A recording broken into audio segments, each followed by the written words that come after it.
Kita tayo ngayon ng padya.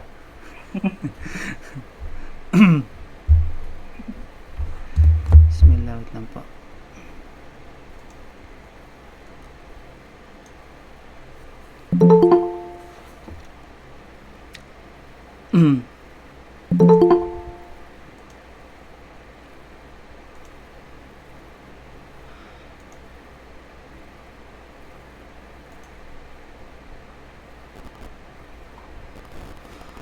Okay, baka may nag-attempt na, no?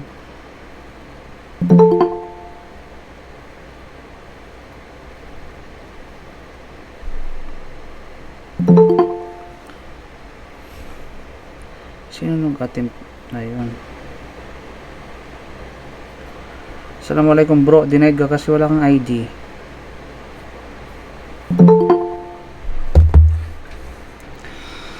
Okay, a'udhu billahi samil alim minash shaitanir rajim. Bismillahirrahmanirrahim. Alhamdulillah wassalatu wassalam ala asyrafil anbiya'i wal mursalin nabiyina Muhammad wa man tamassaka bi sunnatihi ila yaumil din.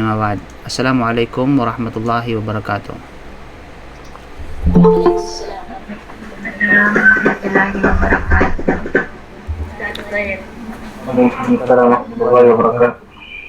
Ibrahim Haji, nasaan yung ID mo?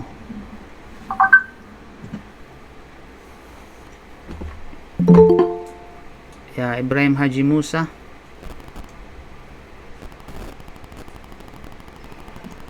Assalamualaikum. May presentation ba? Meron po. Okay. Lahat ng papuri at pasalamat ay para lamang sa Allah subhanahu wa ta'ala. Tayo ay pumuri, tayo ay magpasalamat at dumakila sa Kanya, lumuwalhati sa Kanya. At naway tayo ay gabayan ng Allah subhanahu wa ta'ala sa ating mga pananalita at sa ating mga gawain. Inshallah subhanahu wa ta'ala mga kapatid, ating ipagpapatuloy ang ating pagtatalakay hinggil sa at-tarikh was-sirah, history and biography of the Prophet Muhammad sallallahu alaihi wasallam. Tulad ng ating talakay, no? Na kung saan nakuha natin yung bilang panghuling nakuha natin yung mga kalagayan ng social life ng mga Arabo noon bago ang panahon ng Islam, bago ang pagdating ng Islam sa pamamagitan ni Propeta Muhammad sallallahu alaihi wasallam, at nakuha natin yung iba't iba mga kaparaanan noon kung papaano ang pag-aasawa at pagkaroon ng anak ng mga Arabo.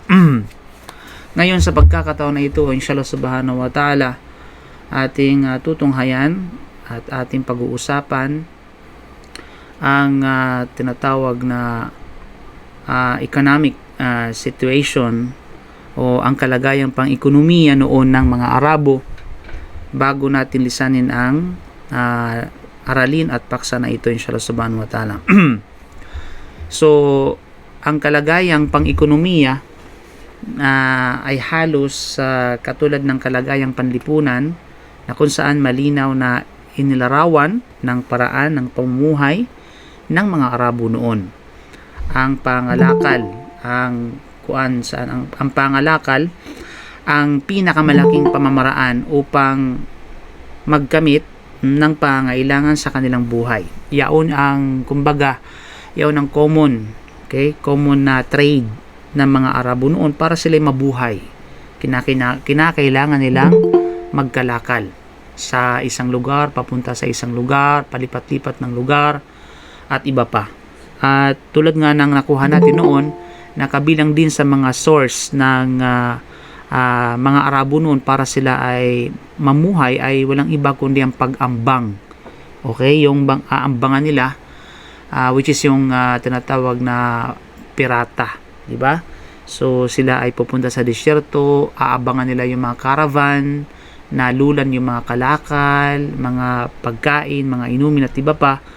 At ito ay kanilang siyempre kukuhanin, no, ng marahas at minsan hahantong sa pagdanak ng dugo, siyempre para ipagtanggol ang kanilang, sabihin natin, ang kanilang trades laban sa mga pirata at iba pa.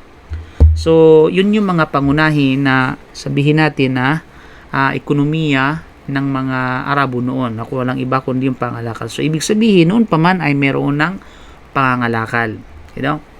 Gayon pa man, ang mga paglalakbay para sa pangangalakal ay hindi maaring isagawa maliban kung ang seguridad at kaligtasan ay pagkakaloob sa mga daanan at ruta ng mga karawan o caravan at mayroong kapayapaan na parehong umiiral sa pagitan ng mga tribo na kung saan dalawang pangailangan na kulang at hindi makamit noon sa buong kapuluan ng Arabia maliban na lamang sa mga sagradong buwan. So para makamit at maging ganap ang pangalakal at maging successful ang pangalakal ng mga Arabo noon, mga kapatid, so kinakailangan maghintay sila ng mga sagradong buwan. Okay, alam natin yung mga sagradong buwan. Ano yung mga sagradong buwan? Muharram, Rajab, Dhul-Qa'dah at saka Dhul-Hijjah. Sa may mga nag-attempt na pumuslit ng mga Arabo noon papunta sa ibang lugar kagaya ng Syria at Yemen para mangalakal, subalit karamihan doon ay hindi sila nagtagumpay. Kasi nga kapag wala kasi ang buwan na ito, yung mga sagradong buwan, ay ang mga Arabo hindi nila wala silang respeto sa mga ibang mga buwan bukod sa mga buwan ng sagradong buwan. Sila ay sumasalakay, sila ay laganap ang mga pirata, laganap yung pag-ambang at iba pa. Kaya naman ang iba sa kanila ay malimit lamang yung pagtatagumpay, maliban yung sa paraan na halimbawa ng diplomatic na komunikasyon, dahil iba pa sa mga pamaraan nila, magkukontak muna sila doon sa dadaan nila, mga tribo na ito. Pag may makilala sila ay safe sila, pag wala ay hindi, lalo pat yung mga caravan ay hindi known kumbaga, at yung mga nagli-lead doon sa caravan na yun hindi kilala, talagang ambangan talaga sila. Pero kapag kilala ay maaring magtagumpay. Kaya naman hinihintay ng mga Arabo ang mga sagradong buwan, kasi alam ng mga Arabo bilang pangkalahatan na kapag dumating ang sagradong buwan ay nami-minimize ang mga ganitong krimen, mga ganitong klase ng pamumuhay ng mga tao, yung pag-aambang, di ba? Kaya naman ay nagiging ligtas sila. Laging tinatawag na ligtas sila. Nagkaroon sila ng peace treaty kumbaga, di ba? So sila ay mayroong lugar at mayroong tinatawag na daanan upang makapuslit at magtagumpay ang kanilang mga kalakal, at upang sila ay magkumita at para sa kanilang ikabubuhay. Okay? So yun yung sabihin natin ano nun ng mga Arabo. So sa mga buwan na ito, yung sagradong buwan, nagtitipon-tipon at buhay na buhay ang mga popular na mga palengke, mga merkado, mga pamilihan ng mga Arabo, tulad ng tinatawag na Ukaz. Actually, ang Ukaz, mga kapatid, yan ay matatagpuan sa Taif. At until now, meron silang yearly na pinamangala at pinangalan ng Marhajan. Okay? Mahrajan bi Ukaz. Ito yung parang parang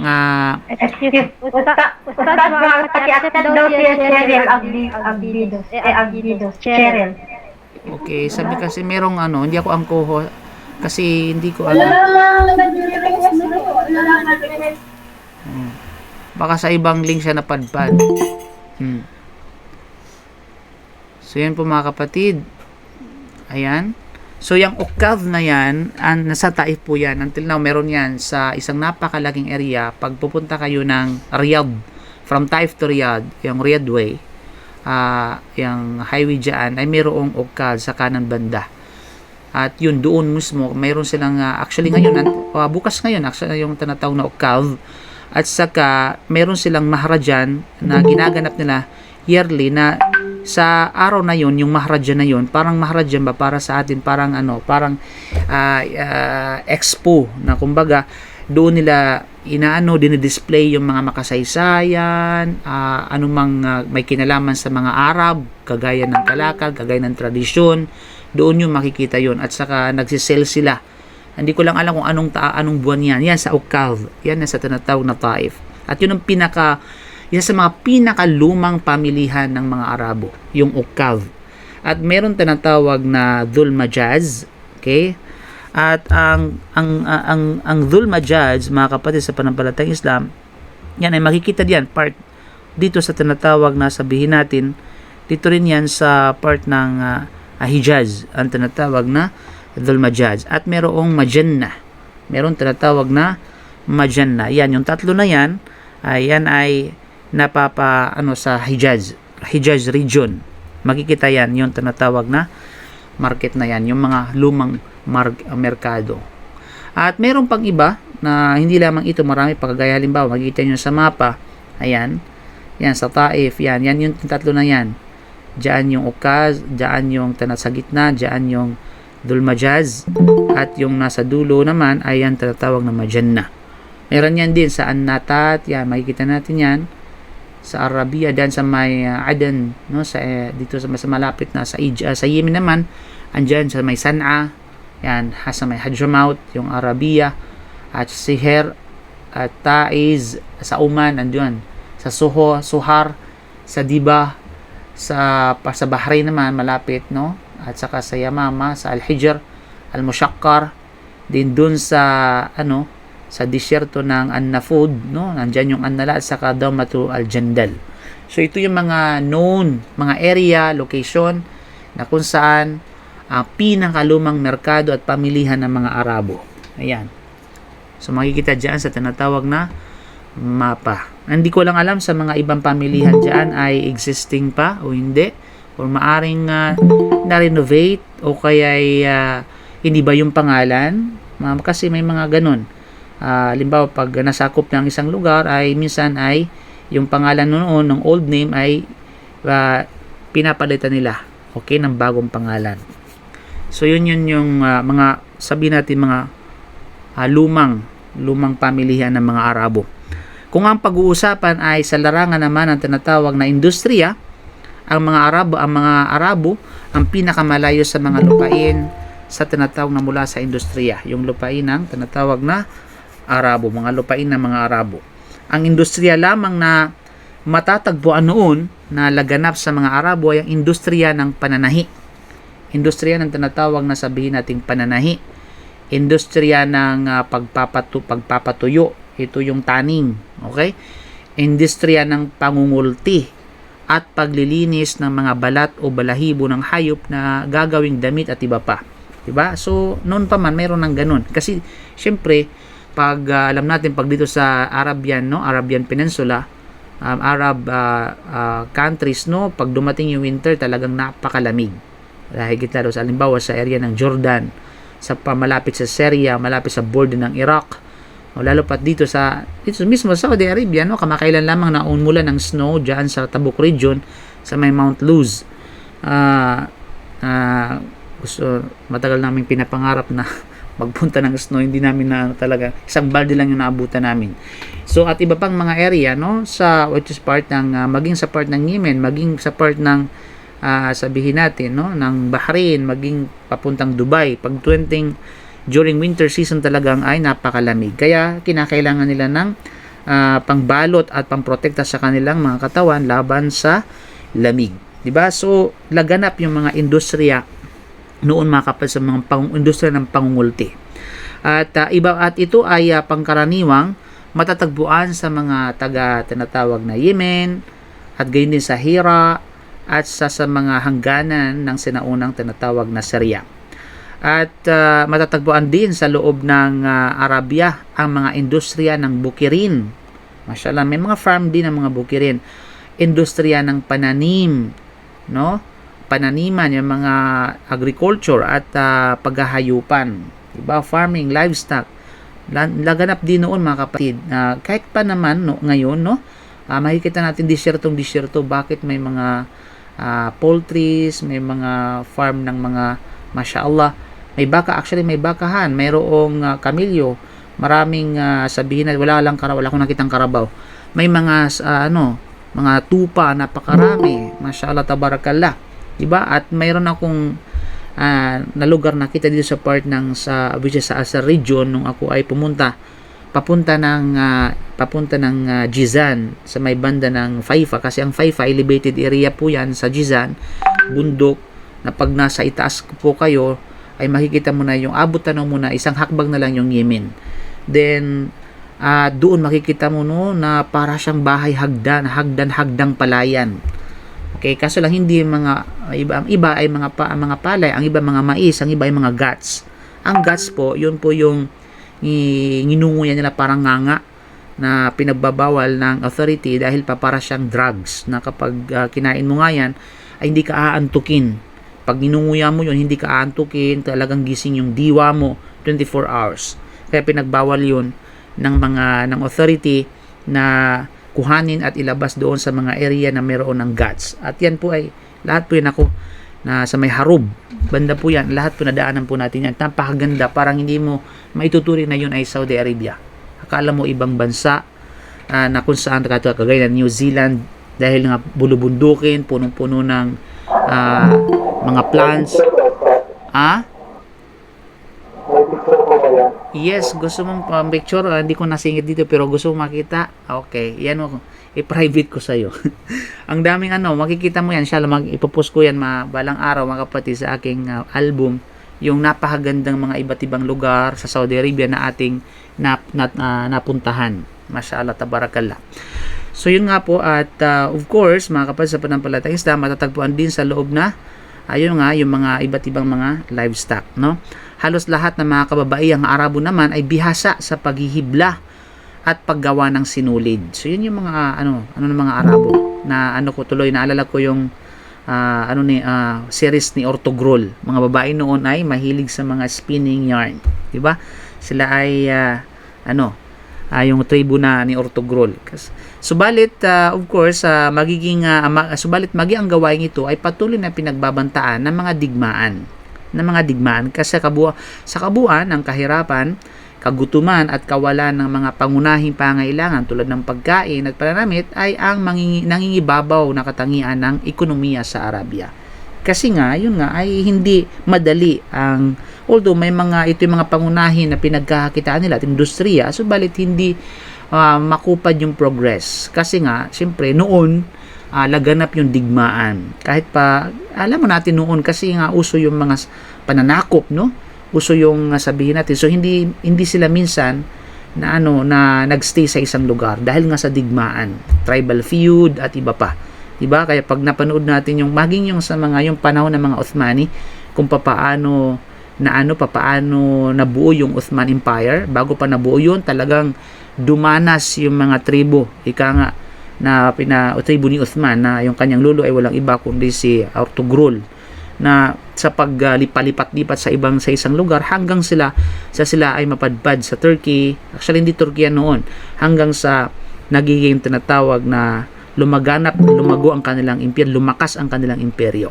So ganun yung mga mga kapatid. Hindi katulad ngayon, alhamdulillah, stable na tayo, meron na tayong country, di ba? Hindi tayo pinapalayas, pero mayroong some parts na talagang pinagkaitan ng karapatan, kagaya halimbawa ng kapatid natin mga Burmawi, okay, mga Burmese, na until now ay pinaglalaban nila yung kanilang karapatan, di ba? But alhamdulillah, ala kulli hal, generally speaking, yung mga tao ngayon ay may kapayapaan na sa kanilang mga lugar, sa kanilang mga tinatawag na bansa at iba pa. At malayang na ipapractice ang anuman na relihiyon na kanilang kinabibilangan, maliban lamang sa ibang mga tukoy na ng lugar kagaya ng China, North Korea at iba pa. Now, subalit bagamat ganun pa mga kapatid, meron din mga magagandang ugali at kabutihang asa ng mga tinatawag na mga Arabo kahit ganun pa man. So meron silang ethics. Meron silang pinagmamalaking katangian at mabuting asal na kung kaya itong mga mabubuting asal na ito yung nagiging grounds, no? Kung bakit ipinadala ang pinakahuling propeta na walang iba kundi si propeta Muhammad sallallahu alaihi wasallam. Hindi natin maitatanggi na ang mga Arabo noong kapanahunan ng kamangmangan bago pa ang Islam ay kasangkot sa maraming masasamang gawain. Maraming masamang tinatawag na sabihin nating mga kasanayan, pag-uugali at iba pa. Ang mga bisyo at kasamaan sa lipunan na kung saan lubos na tinanggihan ng katwiran itong mga ito ay laganap sa mga Arabo noon bago ang pagdating ng Islam. Subalit mayroon din silang mga gandang pag-uugali na kapuri-puri din.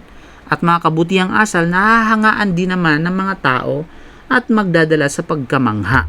Ibig sabihin, hindi nga talaga yung principle na hindi porki masama ay wala ng kabutihan. Diba? Kahit pa paano ay mayroong kabutihan doon sa kasamaan, mga kapatid. Actually, maging yung tinatawag na sabihin natin si Iblis, yung pagkakalikha kay Iblis, sa likod nito, ang wisdom nito, may kabutihan. Diba? So, hindi lubusang tinatawag na kasamaan, ika nga. Diba? Actually, yung alimbawa, hindi lubusang kasamaan yung dulot ni Iblis. Actually, kung ating iisipin, may kabutihan. Kasi anong kabutihan ito? Isa na rito, dahil bakit nagpapakukup ka sa Allah o laban kay Iblis? At yun ang kabutihan. Diba? Naalala mo ang Allah subhanahu wa ta'ala. Diba? O pag naano mo si Iblis, a'udhu billahi minasyaitanir rajim. Diba? So, naalala mo ang Allah subhanahu wa ta'ala. May mga ganun, mga kapatid. So, yung impyernong apoy, halimbawa, yung impyernong tinatawag na apoy, kaya nagpapakukup tayo sa Allah laban sa impyernong apoy. Diba? So, yung prinsipyo na ang kasamaan, kahit pa ano ng kasamaan, mayroong itong sa likod ng kabutihan. Yun na? So, yung pag-uugali ng mga Arabo, meron din mga talagang nakakamanghang mga sabihin natin pag-uugali na meron siya. Mayroon sila, yung mga Arabo. Una, yung hospitality. Ang mabuting pagtanggap sa mga bisita, pagiging mabait at mapagbigay. Diba? Isa yan sa mga natatanging ugali ng mga Arabo. Until now, mga kapatid, sa totoo lang, ako ay minsan na talagang naranasan namin na napadpad kami sa mga ibang lugar na talagang kami ay stranger, kumbaga. Tapos, pag nalaman nila na kayo ay isang Muslim, mashallah, you are welcome. Halimbawa sa mga liblib na mga lugar, kagaya ng mga bundok, no, part ng halimbawa ng tawag diyan as a region, no? At iba pang mga lugar, kahit man hindi lang sa Saudi, maging sa ibang lugar, may ibang sa ibang bansa. Pag ikaw ay nalaman, lalo pa pag nalaman ikaw ay Muslim, no? Mashallah, tabarakallah. Diyan, nandun pa rin na talagang tinatanggap ka ng mga Arabo. Hindi madamot yung mga Arabo. Sila ay mapagbigay sa bisita. Sila ay tinatanggap nila yung mga bisita. At kung meron man, mangilang-ilang. At alam natin, kasi there's no perfect naman talaga. Tinatalaki natin dito yung pangkabuuan, kumbaga, yung pangkalahatan. Noon sila ay nagpapaligsahan at pinagpapaligsahan sila, no, at ipinagmamalaki nila ang ugaling ito, yung pagiging hospitable. Halos kalahati ng lahat ng kanilang mga tula, mga kapatid, yung kanilang mga tula ay tungkol sa kapuri-puri, tungkol sa pagpupuri at pagluluwalhati, no? At tungkol din sa tinatawag na hindi wastong ugali ng pagtanggap sa isang panauhin. So, pag halimbawa, ang pamilya na ito hindi marunong tumanggap ng, sabihin natin, ng panauhin, ay binibigyan nilang tula yun. Nagkukumpos sila. At the same time, no, kinukumpos nila yung mga hindi magandang pag-uugali na dulot ng tinatawag na, sabihin natin na hindi pagtanggap, no? At the same time, nagkukumpos sila, no, ng mga tula na laman nito ay pagpupuri sa kanilang mga ugali ng pagiging mapagtanggap at mabait at pagbigay sa mga bisita.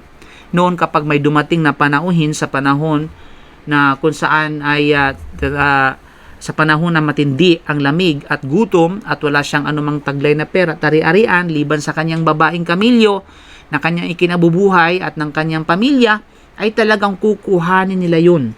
Kukuhanin nila ito bilang pagpapakita ng kabaitan at kakatayin niya ito para sa kanyang panauhin. Ganon sila, mga kapatid, sa panampalatayang Islam. Nakakamangha, no? Yung kanilang mga ugali, no? Kahit na wala silang matitira sa kanila, basta mayroon para sa mga bisita. Sana all.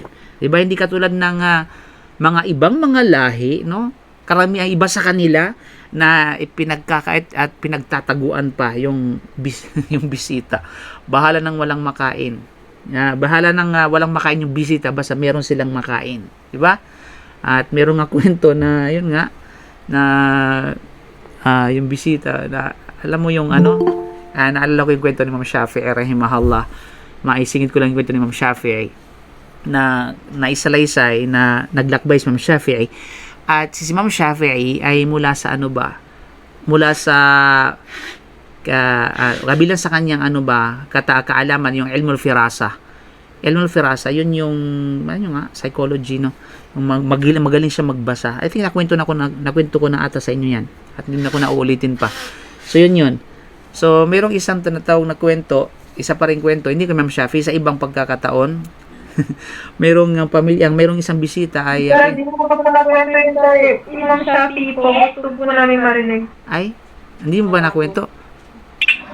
Wala yung kaya po yung alam. Okay, ganito.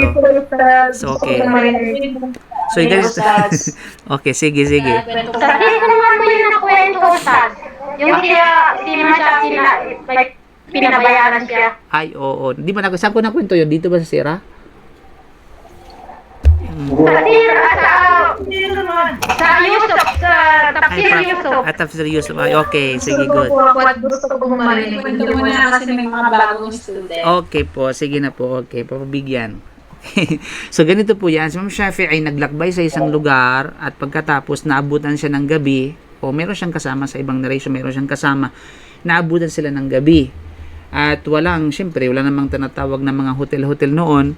Kaya naman ay naghanap siya ng matutuluyan panandalian para lamang malumipas yung gabi. Kasi delikado sa daan. Then, nakita siya na merong ilaw doon sa bandang dayaon at pinuntahan niya. Ayun nga, mashallah, ang ganda ng ngiti nung may-ari ng bahay. Ganda ng ngiti, ganda ng pagtanggap, welcome, ganyan.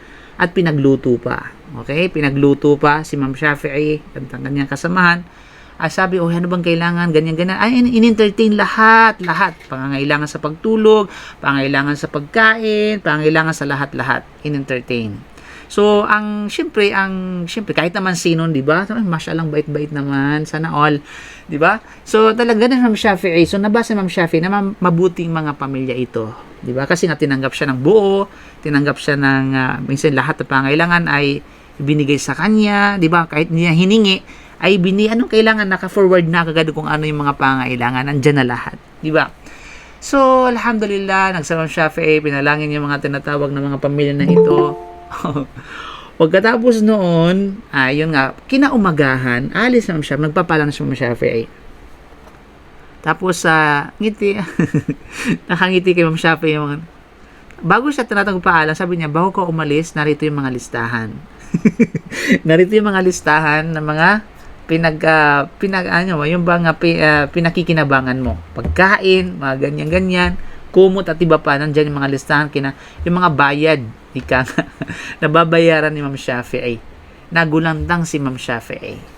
Kaya sabi, nung nag-narrate, sabi niya, faqad khata'a ilm al-firasa Shafi'iyya.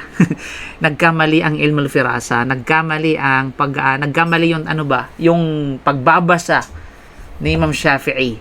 'Di ba? Kasi yung ilm al-firasa, yun yung pagbabasa na mababasa mo sa isang tao na mabuti siya o masama, 'di ba? So sa pagkakataon na ito, nagkamali ang ilm al-firasa ni Shafi'i. So dito, wala siyang magawa syempre ay kundi bayaran, 'di ba? So, doon nagkamali sa Ma'am Shafi'i sa pagbabasa. Kasi halos sa mga binabasa Ma'am Shafi'i ay talagang mashallah, hindi siya nagkamali. Diba? Parang psychologist ba? Hindi siya nagkamali. Pero this time, nagkamali si Ma'am Shafi'i. Kaya yung mga kapatid sa panampalatayang Islam, kaya minsan, wag na tayong i-expect na 100% i-expect natin sa isang tao, na yun yung kung ano yung nakikita natin. Meron pala siyang tinatago. 'Di ba? So ganun yung aral na makukuha doon, mga kapatid. Yun yung No one perfect, Ustad. yes, there's no one perfect talaga, 'di ba? Kaya yung buong akala natin, hindi talaga yun yung buo. Meron pa palang iba. Kaya minsan masakit ng umasa pag binigay mo sa isang bagay tapos yung inexpect mo ay kasalungat doon. Kaya minsan para hindi ka masaktan, huwag kang umasa ng buo. Magtira ka naman para sa sarili mo. Ganun mga bagay. Anyway, ugot-ugot na naman mga kapatid. Then, meron nga isang, meron pang ibang tinatawag na kwento nga, na yun nga, na yung isang bisita, pinaghanda, no? Nag-ano pa talaga siya, pumunta pa sa laot para mangisda. Tapos, yun, pinag-ihaw. Tapos, isa lang, tapos, yung isang buong isda, tapos binigay niya doon sa kanyang bisita.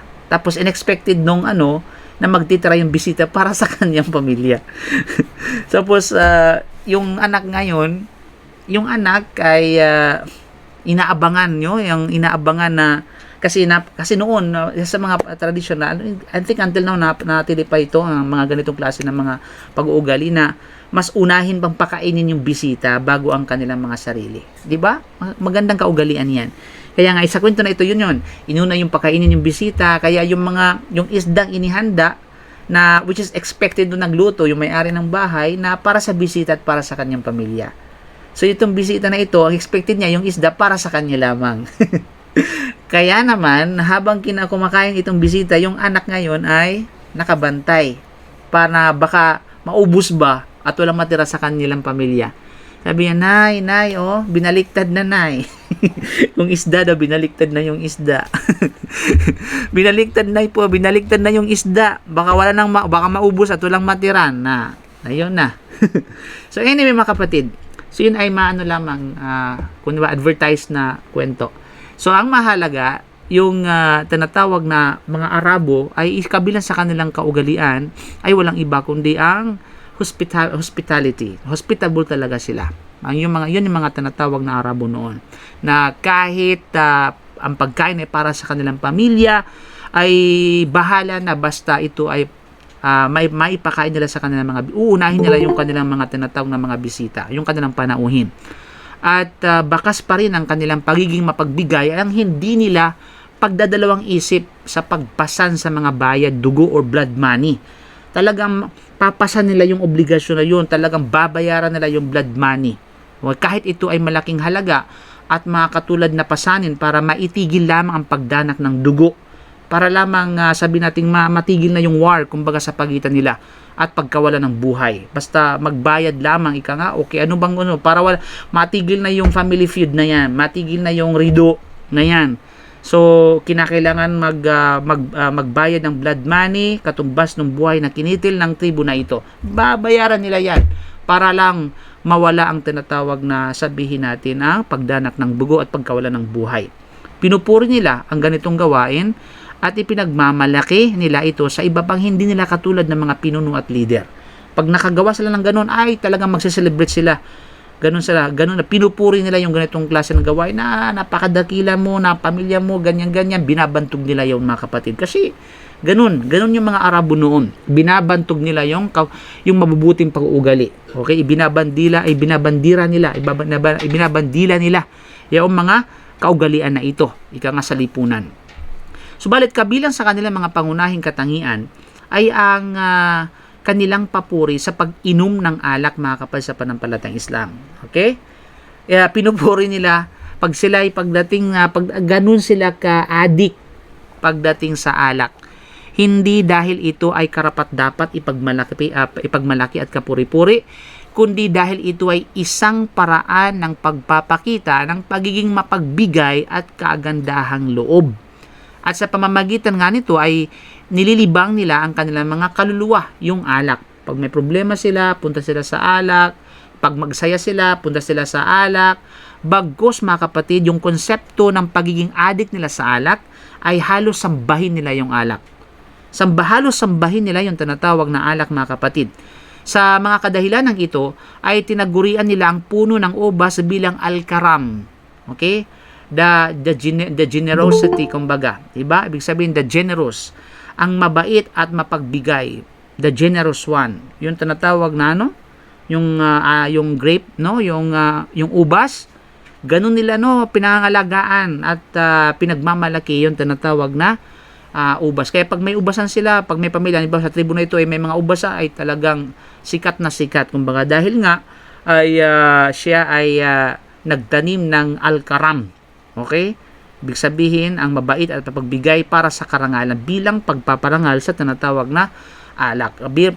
Pagpaparangal sa ubas, kapaya pag marami kang ubas, ay marangal ka sa kanila.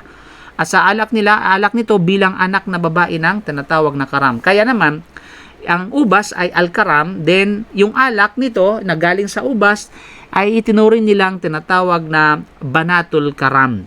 Okay? Or bintul karam, the daughter of karam. Okay?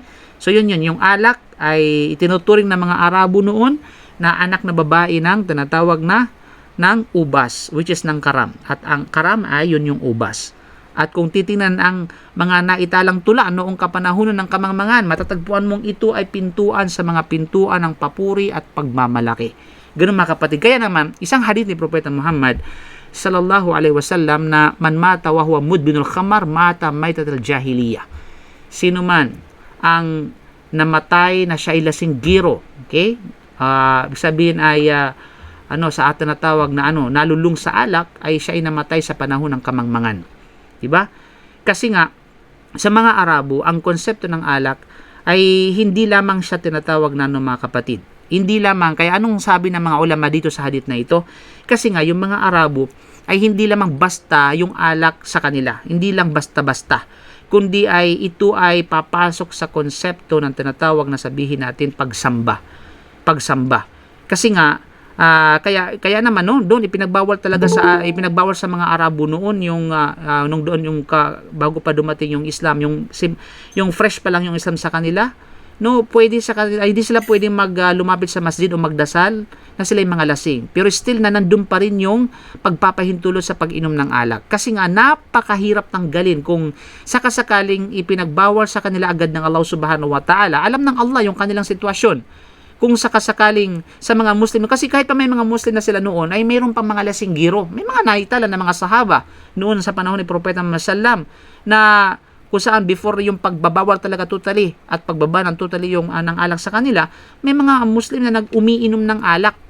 Okay, at pumupunta sa masjid para magdasal. Kaya dumating yung aya na wag kayong la taqrabu sala wa antum sukara. Wag kayong lumapit sa pagdarasal na kayo ay mga lango, na kayo ay mga lasing. Diba? Ibig sabihin dito na pwede pa silang uminom ng alak hanggat hindi pa nagdarasal. Diba? Kasi nga, hindi suitable na ipahayag kagad sa kanila ng Allah Subhanahu wa Ta'ala yung totally na pagbabawal sa alak. Kasi mahihirapan silang tanggalin. Mahihirapan silang tanggapin yan. Kasi nga, ginudyos nila yung alak. Ginagawa nilang Panginoon noon sa mga Arabo yung alak. Ganun ka deeply rooted, kumbaga ika nga talagang nanuot sa kaugat-ugatan, kaloob-looban ng mga Arabo sa kanilang mga kasanayan ang tinatawag na pagmamahal sa alak. Kaya naman ito ay hinahalin tulad na ang sino mang namatay nito ay kagaya ng namatay sa panahon ng kamangmangan, di ba? Kaya nga sa pagbabawal ng alak mga kapatid, hindi dahil lamang sa ito ay nakalalasing, bagkus ito ay isang tinatawag na sabihin natin ay somehow ay makagawa ang isang tao ng shirk. Okay? Makagawa ng isang tao ng tinatawag na shirk. Kasi na noon nga ay ito ay isang pamamaraan ng halos pagsamba ng mga Arabo. Sinasamba nila yung tinatawag na alak. Subhanallah. Kaya hanggang sa dumating yung tinatawag na totally ban ng pagbabawal ng alak kasi nga nung naano na yung iman nila, ayan, binaba na yung sabihin natin bawal hanggang sa araw ng paghuhukom. Kaya yan ay noon sa panahon ng mga Arab at hindi pwedeng i-apply ngayon yan. At sasabihin mo sa mga balikis lang, bro, okay, pwede pa yung alak sa'yo. Diba? Wala, yan ay sa panahon ng mga sahaba. You know? Pag sinabing bawal na sa'yo. Kung tatanggapin, alhamdulillah. Pag hindi, dahan-dahan ipaliwanag ng makatwiran sa kanya, ipaunawa sa kanya kung bakit bawal ito. Okay? So, at bunga pa rin ang kanilang pagiging mapagbigay, mga kapatid, sa pananampalatayang Islam, ay ang pagiging abala nila sa pagsusugal. Dahil sa paningin nila ay paraan iyon upang maipakita ang pagiging mapagbigay nila. Sapagkat noon ay pinakakain nila ang mga mahihirap o ibinibigay nila sa kawanggawa ang kanilang napapanalunan sa sugal. Ganun sila kamapagbigay. Susugdulan sa pagmapagbigay nila kahit pa wala silang pakialam kung saan manggagaling ang source ng kanilang ipinamimigay, ang kanilang ginagawang sadaka. Ito man ay bawal, ito man ay tinatawag na pwede, wala silang pakialam kung saan manggaling ito, kung anong kaparaan nila kinukuha ito, basta ang bunga nito, ang napanalunan nito, ito ay ibibigay nila as sadaka. Okay? Bibigay nila as tinatawag na kawanggawa sa ibang mga tao, lalo pa sa mga nangangailangan. So nandiyon yung ng komunidad noon, mashallah mga kapatid, kasi tulong-tulong sila noon sa isang community, di ba? So yun yung kanilang may sugal sila, pero yung kita nila sa sugal ay yung part ng kanilang kita ay pinamimigay nila as kawanggawa sa ibang mga tao. Kaya nga ang banal na Quran ay makikita mong hindi itinatanggi hindi itinatanggi ng lubusan sa umpisa ang kanilang ang kapakinabangan na makukuha sa alak at sugal. Sa halip ay kanyang sinabi, ano bang sinabi ng Allah Subhanahu wa Ta'ala? Wa ithmuhuma akbaru min naf'ihima. Gayunpaman ang kasalanan sa pagsagawa nito ay mas nakahihigit kaysa sa ibinibigay nitong kapakinabangan. Diba? Dahil sa ito ay nakapipigil sa pag-alaala sa Allah, sa pagsasala, at nagdudulot din ito ng paglalaban-laban sa isa't isa at puot sa pagitan ng mga tao at nakasisira ng kayamanan. So ito ang unang talata. Yung talata na yan, hinggil sa pagbabawal sa dalawang bagay na ito, yung tinatawag na, sabihin natin, alak at saka yung sugal. Okay? So bago pa sabihin natin, may pakinabangan. Sabi mo, bakit ipinagbabawal? Ay meron namang kapakinabangan. Hindi naman tinatanggihan ng banal na Quran, ng Allah Subhanahu wa Ta'ala, ng Muslim, na wala itong pakinabangan. May pakinabangan. Pero ang kasalanan at kapahamakan, ang dulot nito, mas masahol, mas malaki at mas matindi kaysa kapakinabangan na binanggit ninyo. Okay? So, yun ang ino-honor pa rin ng Quran, yung kahit pa paano merong kapakinabangan. Pero, yung dakilang dulot nito ay mas matindi, mga kapatid, sa panampalatayang Islam na kapahamakan at kapinsalaan sa kayamanan, sa sarili ng isang tao at sa pamayanan. Kaya, totally ito ay tinatawag na, sabihin natin, bawal. So, yun yung isa sa mga napakagandang pag-ugali at kamanghamanghang kaugalian noon o ethics ng tinatawag ng mga Arabo. Pangalawa, okay? Nahuli. Okay? Pangalawa, yung pagtupad sa kasunduan. Kabilang yan sa ipinagmamalaki ng mga pag-ugali ng mga Arabo at ikinararangal nila. Okay? Yung pagtupad sa kasunduan, mga kapatid. Mantakin nyo, no? Kaya naman, ito yung grounds, no, kung bakit talagang pinili ng Allah Subhanahu wa Ta'ala ang pinakahuling propeta na si Propeta Muhammad SAW manggaling o nanggagaling sa lahi ng mga Arabo. Kasi because of these ethics, because of this character, these attitudes, no, keeping a covenant, napakahalaga nun, mga kapatid, sa panampalatayang Islam, yung pagtupad sa kasunduan. Sa mga Arabo noon, mga kapatid, ang kasunduan ay itinuturing na utang na pinanghahawakan. Ganun katindi yung mga Arabo noon sa pagduring nila sa kasunduan. Parang talagang ito isang utang na kinakailangan bayaran talaga. At yung utang sa kanila ay hindi nila pwedeng easy sa utang. Talagang napakalaking pagpapahalaga nila sa tinatawag na utang. Sana all, 'di ba? Hindi kagaya ngayon, mga kapatid, sa panampalatayang Islam na tinatakasan ang mga utang, 'di ba? Pag lumapit sa iyo para mangutang, napakaamo ng mukha. Masyaallah, tabarakallah. Hindi talagang kaawa-awa at kaaba-aba. Pero pag sila'y siningil, naku, mas masahol pa at mabangis pa sa tigre, no? Kung bakit sila sisingilin, 'di ba? At mailap pa kaysa sa tawag na sabihin natin, kaysa sa gazal. Okay, mas mailap pa kaysa sa tinatawag na rabbit, diba, kapag siningil sa utang. Subhanallah. So yung mga Arabo noon ay iba, mga kapatid. Talagang pinangahawakan nila ang tinatawag na pagtupad sa kasunduan at hindi sila magbibigay. Okay?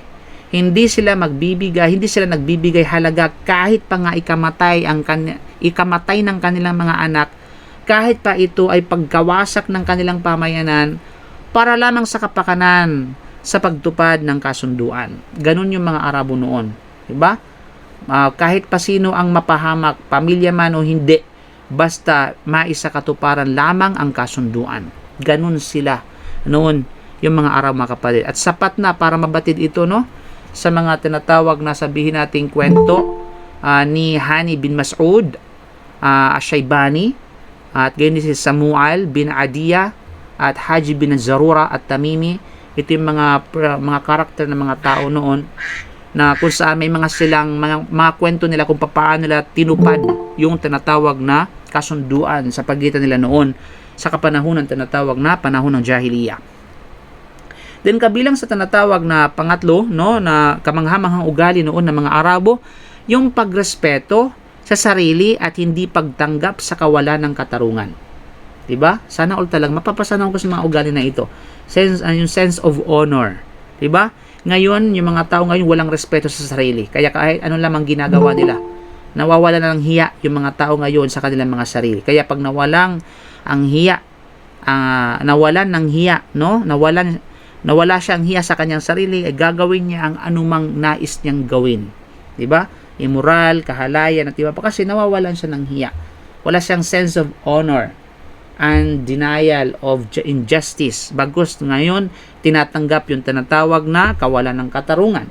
Noon, hindi na kayang tanggapin ang tinatawag na kawalan ng katarungan. At makukuha at maano natin yan, inshallah maano natin yung kwento, no, kung papaano noon no, pinagtanggol ang ibang mga, sabi natin, ibang mga maliliit at ibang mga sabi natin inaapi dito sa Makkah sa panahon ng Propeta Muhammad sallallahu alaihi wasallam. Inshallah maano natin yan, padadaanan natin yan mga kapatid.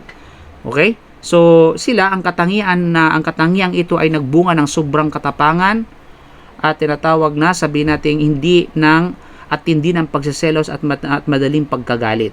So ito dahil sa ano na ito, sa ugali na ito, yung katangian na ito ay nagbunga ng labis-labis na katapangan sa mga Arabo at hindi ng pagseselos at madaling pagkagalit nila.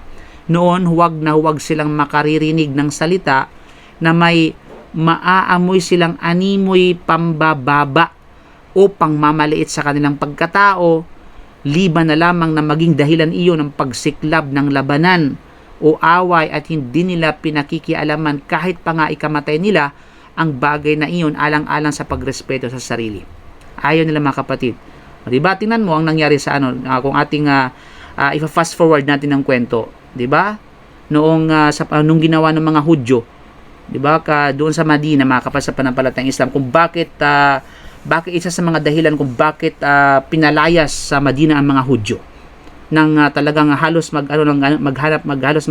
magdanak ng dugo kung sila nagmamatigas. Kasi nga dahil sa tinatawag na mayroong isang Hudyo, dumaan ng isang sahabiya, ang ginawa ng mga Hudyo na ito ay yung dulo ng balabal ng sahabiya ay itinali sa tinatawag na kahoy ng mga Hudyo, no? At pagkatapos nung umalis yung sahabiya na ito, mga kapatid, ay natanggalan siya ng saplot sa katawan. Dahil nga sa pagdala ng mga Hudyo ay nanggagalaiti yung mga sahaba. 'Di ba? Dahil dito mga kapatid ay pinuntahan doon at talagang at yun ang naging dahilan kung bakit na sumiklab yung galit ng mga Muslim sa mga Hudyo doon sa Madina at talagang sila ay pinaalis. At pagkatapos ay kasi may kasunduan noon yung Muslim kasama yung mga Hudyo para lang mapangalagaan yung mga Hudyo laban sa mga paparating ng mga Quraysh kung sakasakali man at mga ibang mga tao. Kabilang sa kasunduan yun para yung naumpisa pa lamang yung Islamic State doon sa tinatawag na Madina al-Munawwara. Subalit talagang yun. Talagang pinutol yung kasunduan na yaon dahil nga sa bagay na yaon, mga kapatid sa panampalatayang Islam. Kaya ganun na lamang. Dahil nga nanatili yung sense of honor, ika nga, 'di ba? At hindi pagtanggap ng kawalan ng katarungan. Sa panahon ngayon, subhanallah, okay lang na mawalan na ngayon gumawa. Kaya nga umiiral yung kawalan ng katarungan sa lipunan, 'di ba?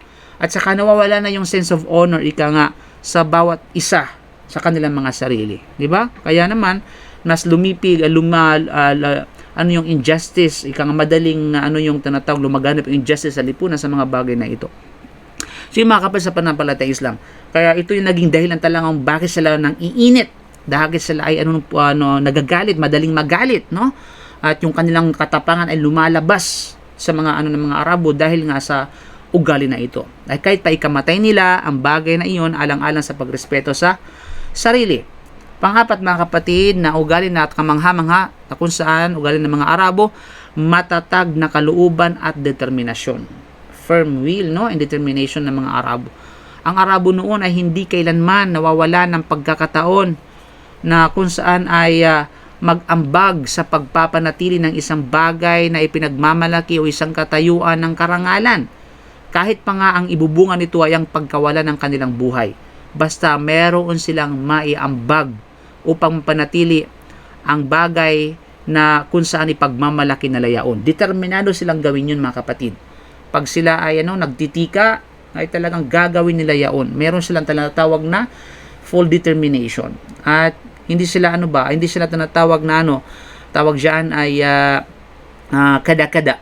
Okay? Ibig sabihin niya urong sulong. Hindi. Talagang anong decision nila, yun na yun. Talagang napaka-firm ng kanilang kalooban.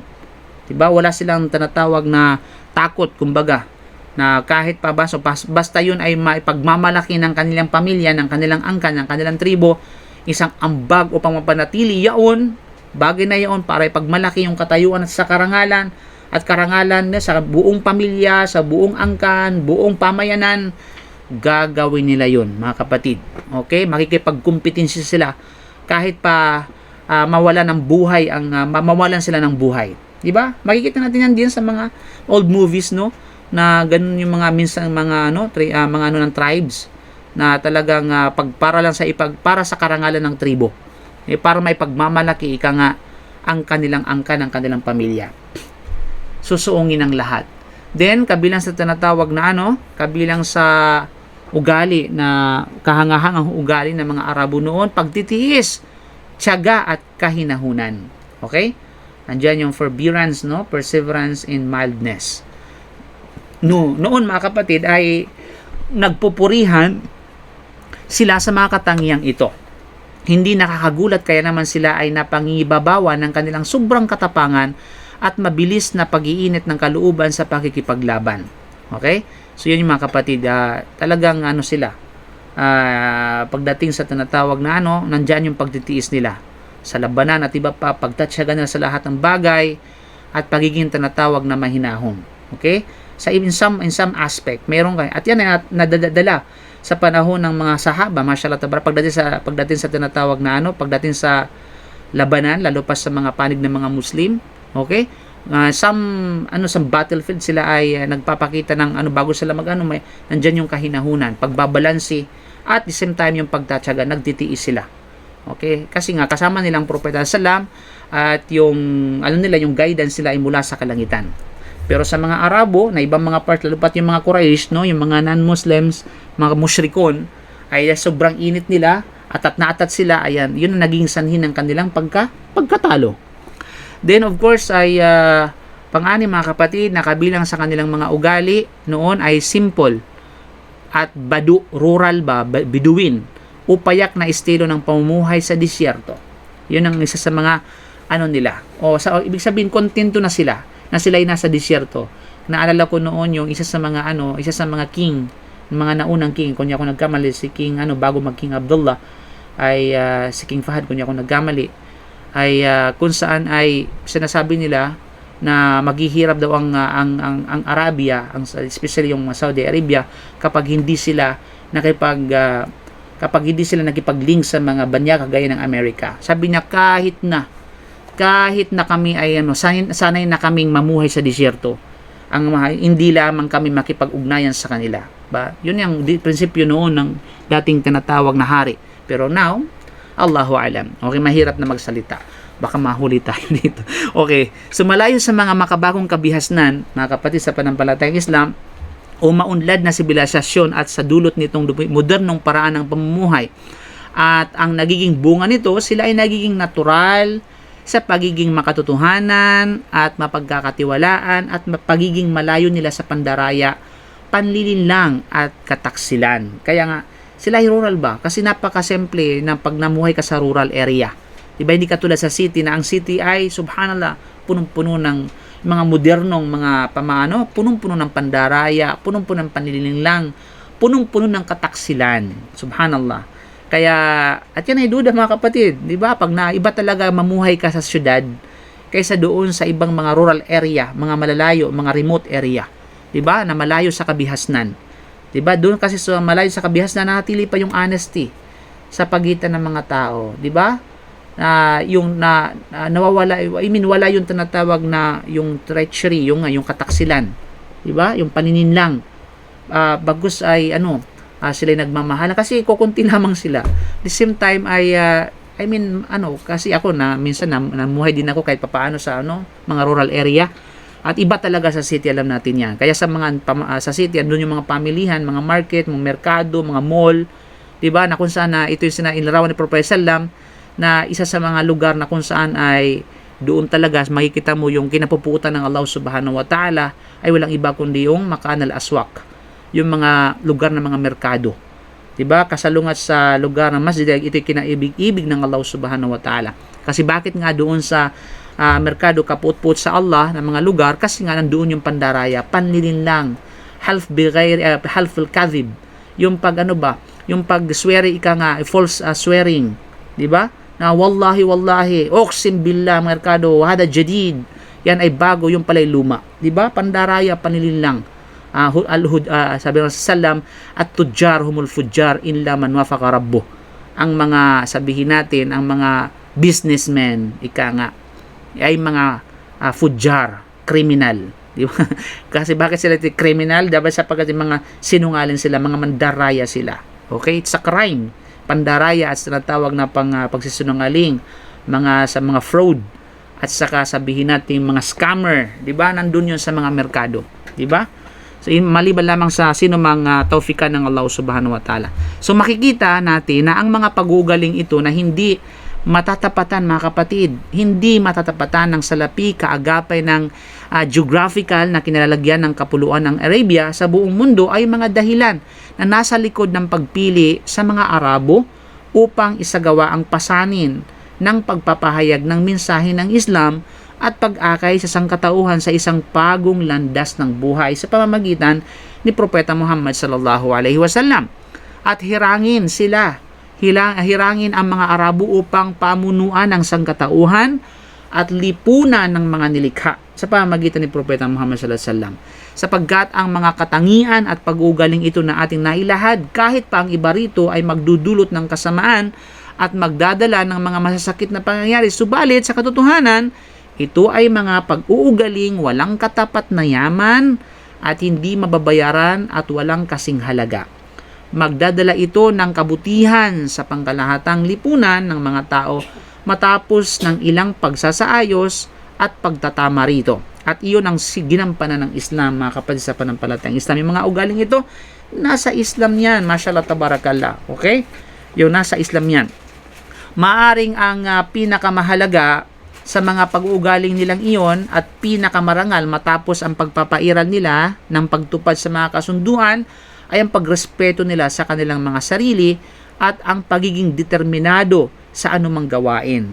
Dahil hindi mapipigilan, mga kapatid, ang kasamaan, hindi mapipigilan ang kasiraan ng moralidad at pagtataguyod ng katarungan at kabutihan liban lamang sa lakas na ito na mangingibabaw at sa matinding pagnanais. Yes, totoo po yan. Hindi natin ma-establish ng tuluyan, no? Yung tinatawag na sabihin natin, yung kapayapaan, hindi natin maiwaksi yung tinatawag na kasamaan at kasiraan ng morality, no? At pagtaguyod ng katarungan at kabutihan, maliban lamang kung kinakailangan natin yung mga pangunahing mga ugali na ito. Kailangan will ka. Kaya may kailangan sa politika, may political will ang isang tumatakbo sa tinatawag na sabihin natin politika. Meron siyang political will, 'di ba? Meron diyan yung pagtitiis, nandiyan yung respeto at sa sarili, 'di ba? Nandiyan yung tinatawag na firm will and determination. Kumbaga, otherwise hindi talaga maitataguyod yung kapayapaan, yung sabihin natin sa isang lipunan, sa isang country, sa isang bansa, 'di ba? Yung kaayusan, 'di ba? Hindi talaga kailanman. Nangangailangan ng mga matitinding mga pag-uugali na kagaya ng mga nabanggit upang sa ganun ay mapigilan ng kasamaan, upang mapigilan ng kasiraan ng moralidad, no? At upang maitaguyod, ng ang katarungan at kabutihan, mga kapatid, sa lipunan, sa tinatawag na sandaigdigan at iba pa. So nangangailangan ng ganitong klase ng mga pangunahing mga pag-uugali at mga katangian, at kaya naman ito yung grounds kung bakit yung mga Arabo ay ipinili upang magdala at sumulpot at lumabas dito ang pinakahuling propeta upang dalhin sa kabutihan ang tinatawag na sangkatauhan. Subhanallah. So, yun mga kapatid. Kung susumahin natin mga kapatid, ang buhay ng mga Arabo ay nagtataglay ng iba pang mga gandang katangian at pag-uugali liban pa roon sa mga nabanggit natin. Subalit, hindi muna natin tatalakay ng mga ito pansamantala, inshallah subhanahu wa ta'ala. So, pagkatapos mga kapatid, ating lilisanin yung mga mga tungkol sa mga Arabo. Now, dadako tayo ngayon sa masinsinang pag-aaral at pagtatalakay kay Propeta Muhammad sallallahu alaihi wasallam. Kaya ito po yung ika-13 tinatawag na aralin sa ating course outline, na kung saan pinamagatang the lineage in the family of the Prophet Muhammad sallallahu alaihi wasallam. So, unang-una, tatalakayin natin ang lineage of the Prophet Muhammad sallallahu alaihi wasallam, ang lahing pinagmulang ng ating mahal na propeta Muhammad sallallahu alaihi wasallam. Inom muna tayo.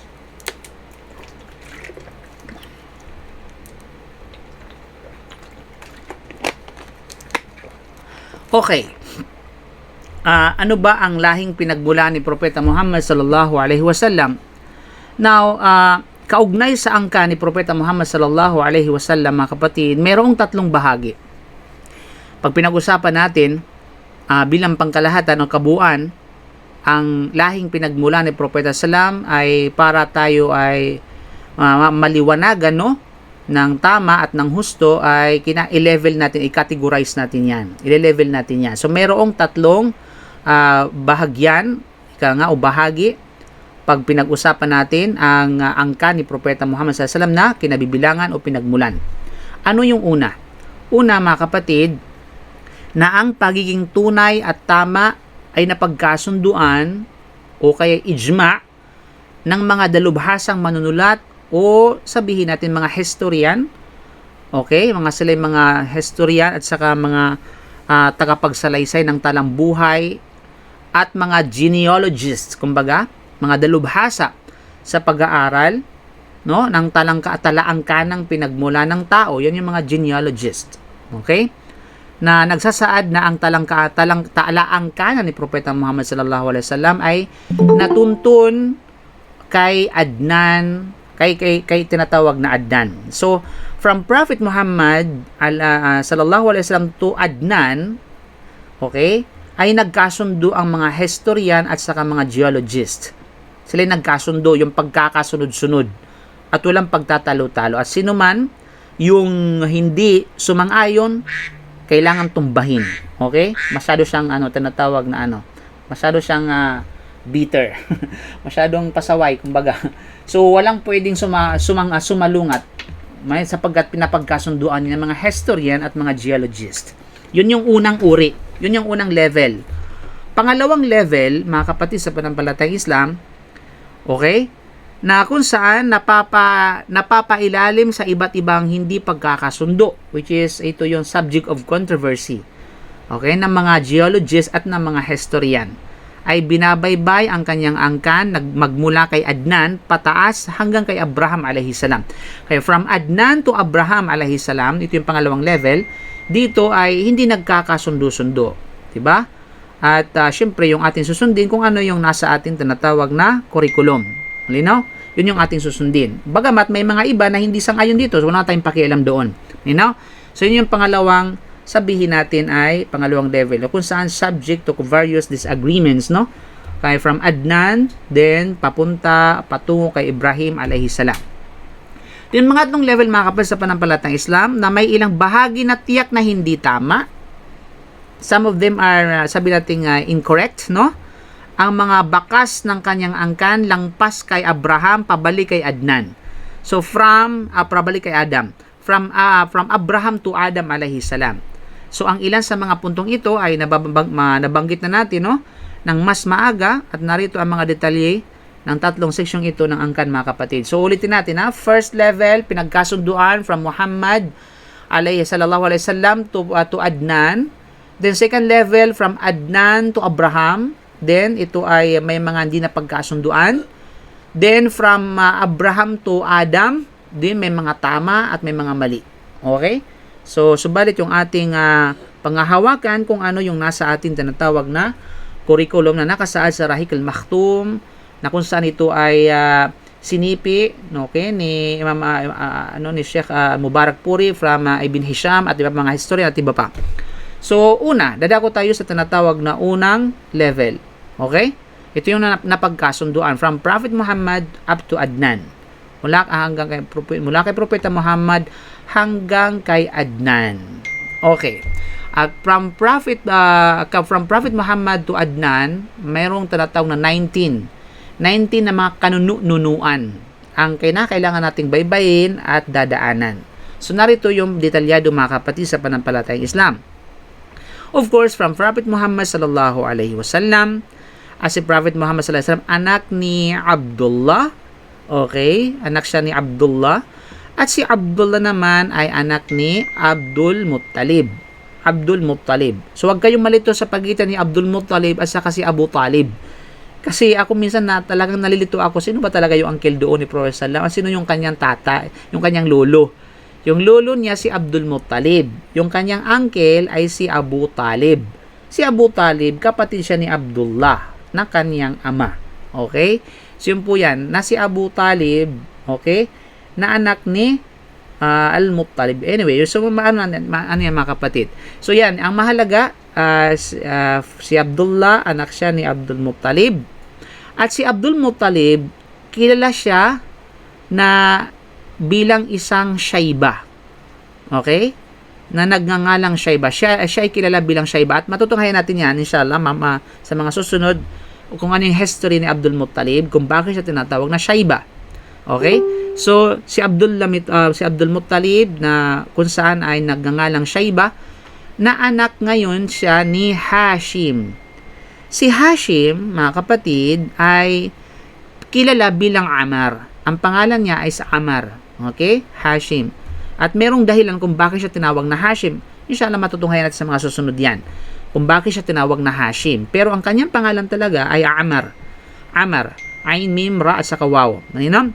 Amar. At si Hashim or si Amar ay anak siya ni Abdu Manaf. Abdu Manaf. At si Abdu Manaf na ito, siya ay kilala bilang Al-Mughira. Okay? Bilang tinatawag na Al-Mughira. Hindi si Al-Mughira bin Shu'bah, ha? Kasi si Al-Mughira bin Shu'bah, sahaba yun. Okay? Ang mga Al-Mughira, ito dito nagmula yung angkan ng tinatawag na Banu Al-Mughira kay Abdu Manaf. You know? So yan mga kapatid. So siya ay tinawag na Al-Mughira. O pangalan niya talaga is Al-Mughira.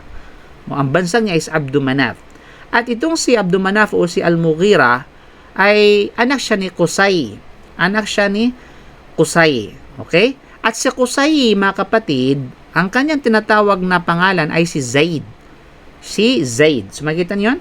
Si Qusay, ang kanyang pangalan ay walang iba, kundi ay si Zaid. Okay? So para hindi kayo, kaya pag tinanong kayo, sino sa mga lahi ni Propeta Sallam ng pinangalan ng Shayba? Si Abdul Muttalib. Sino sa mga lahi ni Propeta Sallam na pinangalan ng Amar ay si Hashim. Sino sa mga lahi ni Propeta Sallam na pinangalan ng Al-Mughira? Si Abdu Manaf. Sino sa mga lahi ni Propeta Sallam pinangalan ng Zaid? Si Qusay. Okay? Yan ay si Qusay. At si Qusay o si Zaid na ito ay anak ni Kilab. Anak siya ni Kilab. Actually, ang Kilab literally ay plural ng kalb. Okay? Ibig sabihin ng aso. So, mga aso. Kilab. So, tinangasabing kilab, sapag kasi matapang, nangagat ito anyway. Siya ay matatapang mga kapatid. Okay? Si Kilab na itong si Kilab ay anak siya ni Murra. Okay? Murra. At itong si Murra, anak siya ni Kaab. Okay? At itong si Kaab, anak siya ni Luway. Actually, Luway, yung pang Louie. So, sabi, kasi pag in-Arabic po yung aking Louie, no? Kapang ka-spelling talaga nung Luway. Kaya ang tawag nila sa akin la anta mafi Luway anta, sabi ng mga Arab. Anta minajdadi kapangalan daw ako ng ninuno ni Propeta Muhammad sallallahu alaihi wasallam, yung tinatawag na 2, 3, 4, 5, 6, 7 pang ikawalong ninuno ni Propeta Muhammad sallallahu alaihi wasallam. Okay? At itong si Luway, mga kapatid, ay si anak siya ni Ghalib. Anak ni Luay bin hindi ko pala na ano diyan. Hindi ko na insert, edit ko. Before Luay ay meron si tinatawag na Ghalib. Okay? Hindi ko na ano diyan. Ghalib, ha? At pagkatapos noon, si Ghalib ay anak siya ni tinatawag na Fihir. Anak siya ni Fihir. So nalaktawan ko yung isa. May controversy tayo dito. So nalaktawan ko yung isa from Luay to between Luay at saka Fihir ay walang iba kundi si Ghalib. Okay? Si Fihir naman, siya ay tinatawag na nagngangalang Quraysh. Siya yung tinatawag na Quraysh. Siya yung tinaguri ang Quraysh. So pag tinanong kayo, sino ang mga kabilang sa mga ninuno ni Propeta Muhammad sallallahu alaihi wasallam na tinaguri ang Quraysh? Yan ay walang iba kundi si Fihr. Okay, siya talaga yung Quraysh. At sa kanya rin isinunod ang pangalan ng tribo. O kaya nga mayroong tribe of Quraysh. Kaya nga dito ay dahil kay sa nununo ni Prophet Sallam na walang iba kundi si Fihr. Okay? Dito nagmula yung tribo ng tinatawag na Quraysh. At itong si Fihr o Quraysh ay anak ni Malik. At si Malik, anak na ni An-Nadar. Okay, anak ni An-Nadar na kung saan si An-Nadar ay nagngangalang Qais. Ang kanyang pangalan ay walang iba kundi si Qais. Kaya pag tinanong kayo, sino sa mga ninuno ni Prophet Sallam na pangalan niya ay walang iba kundi sa Qais. Okay? Ay walang iba si An-Nadar. Hindi si Qusay kasi si Qusay si Zaid. Okay? Walang iba kundi si An-Nadar. Okay? Si An-Nadar naman yung siya yung tinatawag na Qais. Then si Qais or si An-Nadar ay anak ni Kinana. Okay? At si Kinana naman anak ni Khuzaimah. Sumalan natin si Khuzaimah. Ito yung 'di ba? Dati ay sa mga angka ng Jarhum para alisin yung mga Banu Jarhum dahil sa pag-alipusan nila. Yan ay walang iba kundi ay si Khuzaimah. Okay? At si Khuzaimah naman ay anak ni Mudrika. At si Mudrika naman ay nagngangalang Amir. Siya ngayon yung pangalan niya ay Amir. Amir na. Iba si Amir kay Amar. Si Amar si Hashim. Si Amir ay si Mudrika. Okay? Mudrika. Na si Mudrika, mga kapatid, ay anak ni Ilyas. Ayan. Louis Ilyas. Uy, nandyan pala ako, no? Mga pangalan ko at sa kapilyedo ko, no? Starring pala ako. Mashallah, tabarakallah. So, actually, hindi itong kaya nga mashallah nanggaling pa. I'm proud of it, mga kapatid. Nanggaling tayo sa mashallah. At least kahit pangalan man lang, no, nadawit tayo sa mga angkan na pinagmulan ni Propeta Muhammad sallam. Okay? At angkan ng mga propeta, hindi ito si Ilyas na propeta, iba si Ilyas na propeta, ha? Hindi ito, mga kapatid. Okay, ibang Ilyas yan at iba yung Ilyas na prophet Ilyas. Elijah yun. Elijah. Okay, so biro mo at least man lang, no, na nadawi tayo sa pangalan ng prophet. Angkan, no, ng mga mashallah tabarakallah. Kahit man lang sa pangalan. Okay. So mga kapatid, at si Ilyas naman na anak ni Al-Mudar. Okay, Mudar na si Mudar anak ni Nizar. At si Nizar anak ni Maad. Ano lang si Maad, yung Maad na kasama ng ng mga Hudyo na kasama na umalis nung propeta ng Hudyo. Okay? Palabas ng para mag-migrate. Yan si Maad anak ni Adnan. Na si Maad ay walang iba kundi anak ni Adnan. So makikita natin, no? So dito maibilang natin, no, from Prophet Muhammad to Kinana ay merong 13. Okay? Merong 13 na sabihin natin lahi, no, nadadaanan bago magkinana. Then Prophet to Muhammad to Adnan ay merong 20. Okay? 20 na mga ninuno ang dadaanan hanggang kay Adnan, na kung saan ito yung detalyado at yung mga ito ay pinagkasunduan ng mga historian at saka geologist. Okay? Walang pagtatalo-talo. Kaya nga't ang sumalungat ay tumba. Ano? Sila po yung mga ayun pa yung unang. Pero yung isang Gali ba yun? Yes, ilalagay ko na inshallah, i-edit ko mamaya para ako sa Edmodo. Yan ay si Ghalib. Ito ay after ni Luway. Okay? After ni Luway ay si Ghalib. Okay? Si Ghalib. So, sa pamagitan ng illustration na ito, madali natin matandaan kung sino sa mga ninuno ni Propeta Muhammad na pinangalang Shayba. Sino yung pinangalang Amar, sino ang pinangalang Al-Mughira, sino ang pinangalan ng Zaid, no? Sino ang pinangalang Quraysh, sino ang pinangalang Qais, at sino yung pinangalan ng Amir. Okay? So lahat dito ay sa madaling matandaan sa pamamagitan ng illustration na ito, mga kapatid. So ito yung unang level na kung saan ay pinanggalingang lahi o pinagmulang lahi ni Propeta Muhammad sallallahu alaihi wasallam.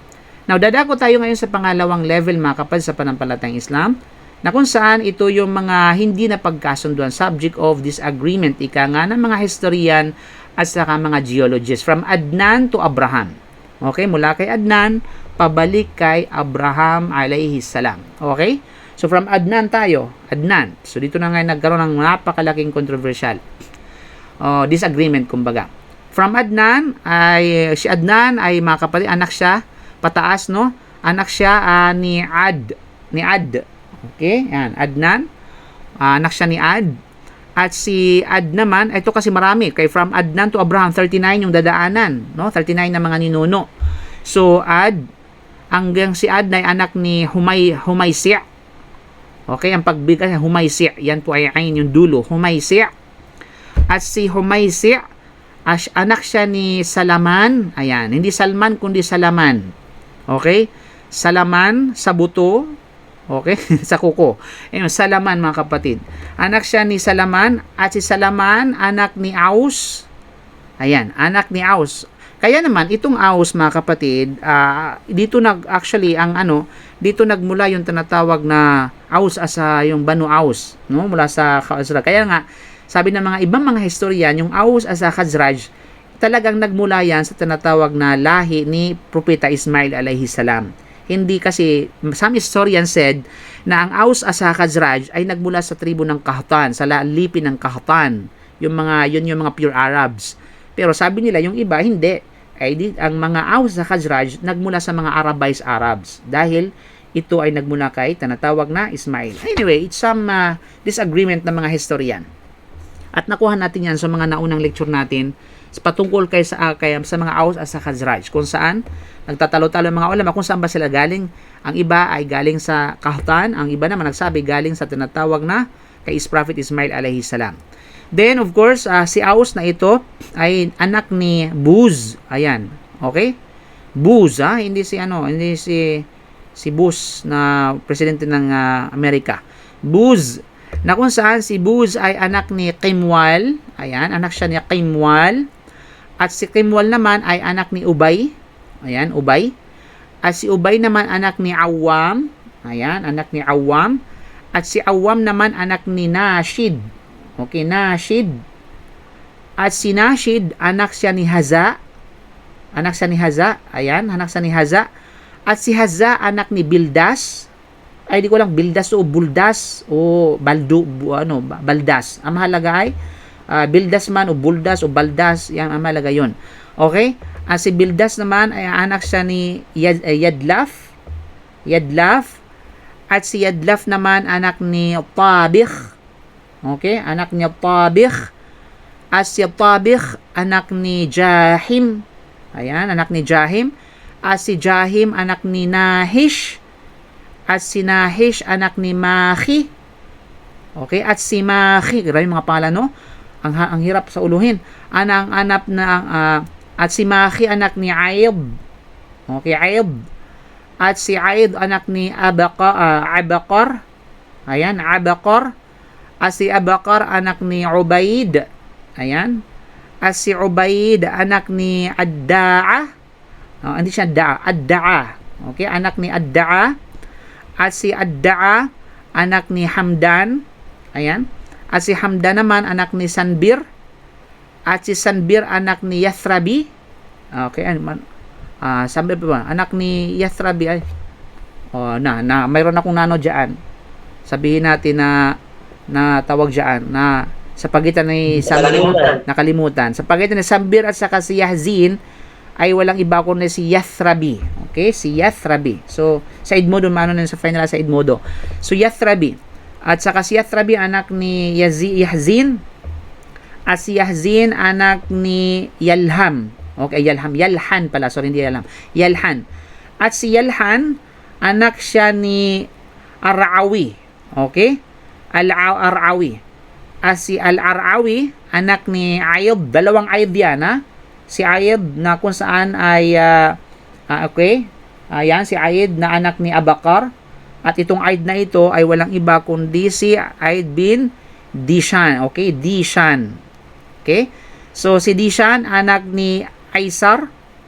At si Aysar, anak ni Afnad. At si Afnad, anak ni Ayham. At si Ayham, anak ni Muqasar. At si Muqasar, anak ni Nahith. At si Nahith, anak ni Zari. At si Zari, anak ni Sami. At si Sami, anak ni Mazzi. At si Mazzi, anak ni Audah. At si Audah, anak ni Aram.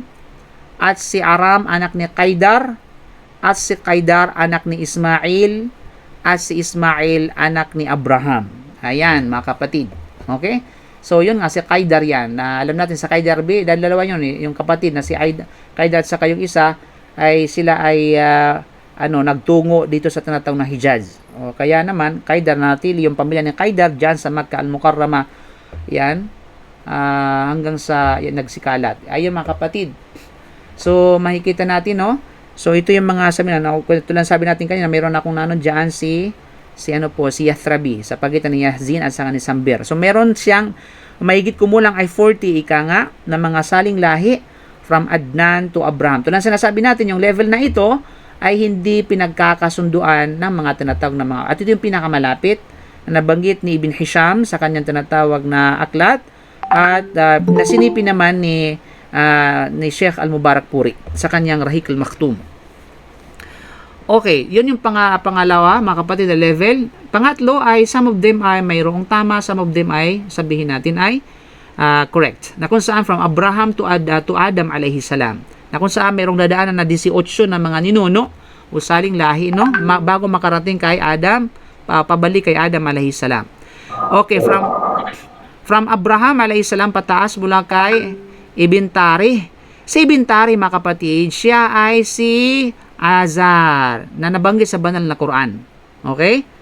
Nabanggit yan, yung pangalan ni Propeta Abraham alayhi salam ay nabanggit mismo literally sa banal na Quran na kung saan ay nagngangalang Azar. Okay? Nagngangalang Azar. Then of course, si Azar o si Ibn Tari ay siya ay anak ni Nahur. Sana Nahur. Hindi sana all, kundi sana Nahur. Okay. Nahur ay anak ni Saru. Ayan, si Saru ay some historians said ito ay si Saru. Siya ay tinatawag na or Saru. Okay, Saru or Saru. Ain or gain yung dulo. Of course, itong si Saru or Saru ay anak ni Ra'u. At si Ra'u ay anak ni Falih. At si Falih ay anak ni Abir. At si Abir ay anak ni Falih, no? At si Shalih, anak ni Arfakhshad. Ayan. Anak ni Arfakhshad. At si Arfakhshad, anak ni Sam. At si Sam ay anak ni Nuh, alayhi salam. At si Nuh, alayhi salam, anak ni Lamik. At si Lamik, anak ni Mutwashlakh. Grabe yung mga pangalan, ang hirap. Mutwashlakh. Okay? Mutwashlakh. Lamik, Mutwashlakh, Arfakhshad. Grabe. Falih, Salih. Grabe yung mga pangalan. Mutwashlakh. Lalo pa yung mga pangalan sa Ashabul Kahf. Naku, ang hirap i-pronounce. Mutwashlakh.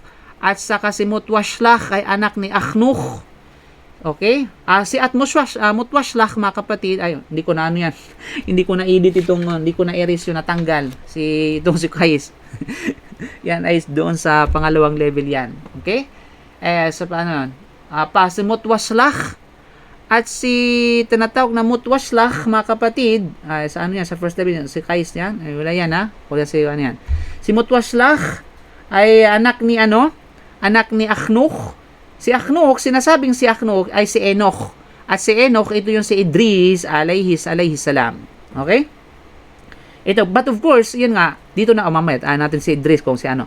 Si Akhnuch, at of course, sinasabing, yun nga, si Idris alayhi salam, at si Akhnuch ay anak ni Yarid. Okay? Anak ni, walang iba kundi ni Yarid. At si Yarid ay anak ni Mahlail. At si Mahlail ay anak ni Kainan. At si Kainan anak ni Anusha. Okay? At si Anusha ay anak ni Sheth. At si Sheth anak ni Adam alayhi salam. Okay? So yun mga kapatid sa panampalatayang Islam. So ito yung mga, some of them ay tama, some of them ay hindi. Kaya nga ito siguro I don't agree kay Mubarak Puri at sa kay ito natawag na kay Ibn Hisham at iba pang mga historian. Okay? Na dito sa tinatawag na Idris, si Idris, na nauna pa si Idris kaysa kay Propeta Noah alayhi salam. At ito ay sinang ayunan ni Sheikh bin Baz at Sheikh Uthaymin rahimahullah, Sheikh Hassan bin Taymiyyah rahimahullah, in some of the scholars, sapagkat ang kauna-unahang propeta, mga kapatid, sa panampalatayang Islam ay si propeta na, ang kauna-unahang sugo ay si propeta Noah alayhi salam. Okay?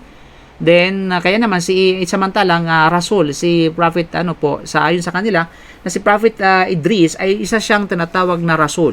Okay, isa siyang tinatawag na rasul, nabiyun mursalun. Propeta at saka rasul, kaya naman, pero may mga history ang sinasabi na si propeta Idris hindi siya rasul kundi prophet lang siya. Okay? Which is after prophet na Adam alayhi salam.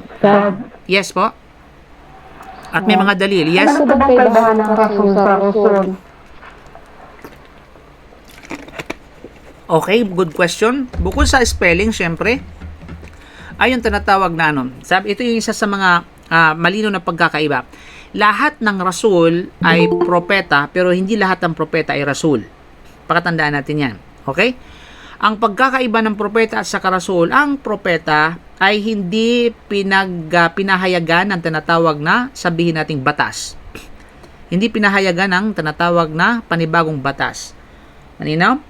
Bagkus ang mga propeta, ang mga sugo, sila yung pinagkalooban at pinahayagan ng Allah subhanahu wa ta'ala ng batas o panibagong batas. Kaya naman, sa panahon ni Prophet sa panahon ni Prophet Isa alayhi salam, ay hindi natin pwedeng pairalin yung batas na umiral sa kanila sa kapanahonan ni Propeta Muhammad, sapagkat merong ipinadalang bagong batas kay Propeta Muhammad sallallahu alaihi wasallam na kinakailangan ipamuhay ng mga sa kanyang nasasakupan. So yun.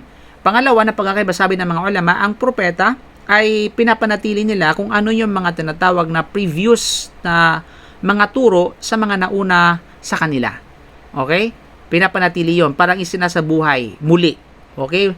O ipinatinataguyod ko, may pinapatuloy, hindi kagaya ng tinatawag na sabihin natin rasul. Kasi siyempre ang rasul, mayroong panibagong sistema, panibagong tinatawag na sabihin nating batas, kaya ay hindi na isinasabuhay at ipinagpatuloy yung mga nauna, bagkus ay may bago na. Yun yung mga pagkakaiba. Then pangatlo, sabi ng mga ulama, ang mga propeta ang mga sugo sila ay inuobliga ng Allah subhanahu wa ta'ala, na inuobliga sa kanila yung tinatawag na sabihin nating da'wa, kumbaga da'wa. Samantalang tinatawag na samantala sa mga propeta ay hindi sa lahat ng pagkakataon. So yun ang mga ilang mga pagkakaiba na binanggit ng mga ulama natin. You know? Kaya naman ay pangatlo, ay pangusunod ng pagkakaiba, ang mga propeta hindi pinagkalooban ng tinatawag na kapahayagan ng mga aklat na kagaya ng ipinahayag sa mga sugo, kagaya ng Quran, Musaf na katulad nito. Walang ganito sa mga propeta. Okay? Sapat sa kanila yung tinatawag na inspiration, kumbaga, at hindi wala sa kanila yung katinatawag revelation na kagaya halimbawa ng Quran, Zabur at iba pa. So yun yung mga set na pagkakaiba sa mga propeta at mga sugo. Kaya nga naman sinasabi natin lahat ng sugo ay propeta, pero hindi lahat ng propeta ay sugo.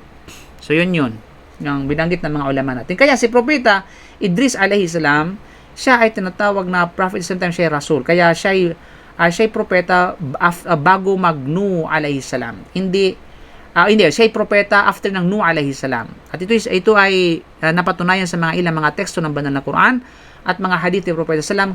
Isa sa mga hadith nito na kung saan sabi anta awwalu rusulin, sabi sa hadith salam na sabi natin yung bang syafa'atul uzma, yun yung great intercession mangyayari sa kabilang buhay ng Propeta Muhammad sallam, ay siya yung i-authorize na mamagitan sa lahat ng sangkatauhan after na yung mga tao pupunta sa kanilang mga propeta, kanilang mga tinatawag na sugo na ipinadala sa kanila, di ba? Tapos, yun nga, sasabihin ng mga tao kay Propeta Noah, anta awwalu rusulin. Ikaw ang kauna-unahang tinatawag na rasul. Okay? Ikaw ang kauna-unahang tinatawag na rasul. Kaya naman, ay, yun ay patunay, sabi ni Sheikh Uthaymin, na mas nauna si Noah kaysa kay Idris alayhi salam. But anyway, sabi natin nga kanina, sa level 3 na ito, na pinagmulan, ng angka ni Propeta salam, way back to Adam alayhi salam, sa level na ito ay may some of them ay tama, some of them ay mali. Okay? So, Allahu alam. Kasi ang hirap i-trace sobrang layo na ng panahon. Sobrang dami na ng panahon nagdaan, napakahirap i-trace ng mga geology at mga historian. Kasi nangangailangan ng matibay na mga katibayan, bukod sa, syempre, super sa atin, sapat ng Quran at saka hadith ni Propeta Muhammad sallallahu alaihi wasallam. Kapag meron namang sinabi ng statement na ganyan-ganyan, na obliga nating paniwalaan, mga kapatid sa panampalatayang Islam. Hindi pwedeng ano yung tinatawag na kunin yung mga idea ng genealogist at saka ng mga historian kapag meron namang tinatawag na patunay na nakasaad sa teksto ng banal na Quran at sa sunan ni Propeta Muhammad sallam. Kagaya halimbawa yung case ni Noah at saka ni Idris alayhi salam. So yun mga kapatid. Kaya naman ito yung mga sabi nating lahi no na natin na talakay. Ngayon dadako tayo ngayon sa sabihin nating pamilya ng Propeta Muhammad sallallahu alaihi wasallam. Kasi kanina lahi ngayong pamilya mismo ni Propeta Muhammad sallallahu alaihi wasallam. Pinagmulang propeta, pamilyang pinagmulan ni Propeta Muhammad sallallahu alaihi wasallam. No, pagdating sa pamilya ni Propeta sallam, kilala ang pamilya ni Propeta Muhammad sallallahu alaihi wasallam sa pangalang Al-Hashimiyya. Okay? So pag narinig niya yung tinatawag na Al-Hashimiyya, ibig sabihin yan ay ni Propeta sallam, pamilya mismo.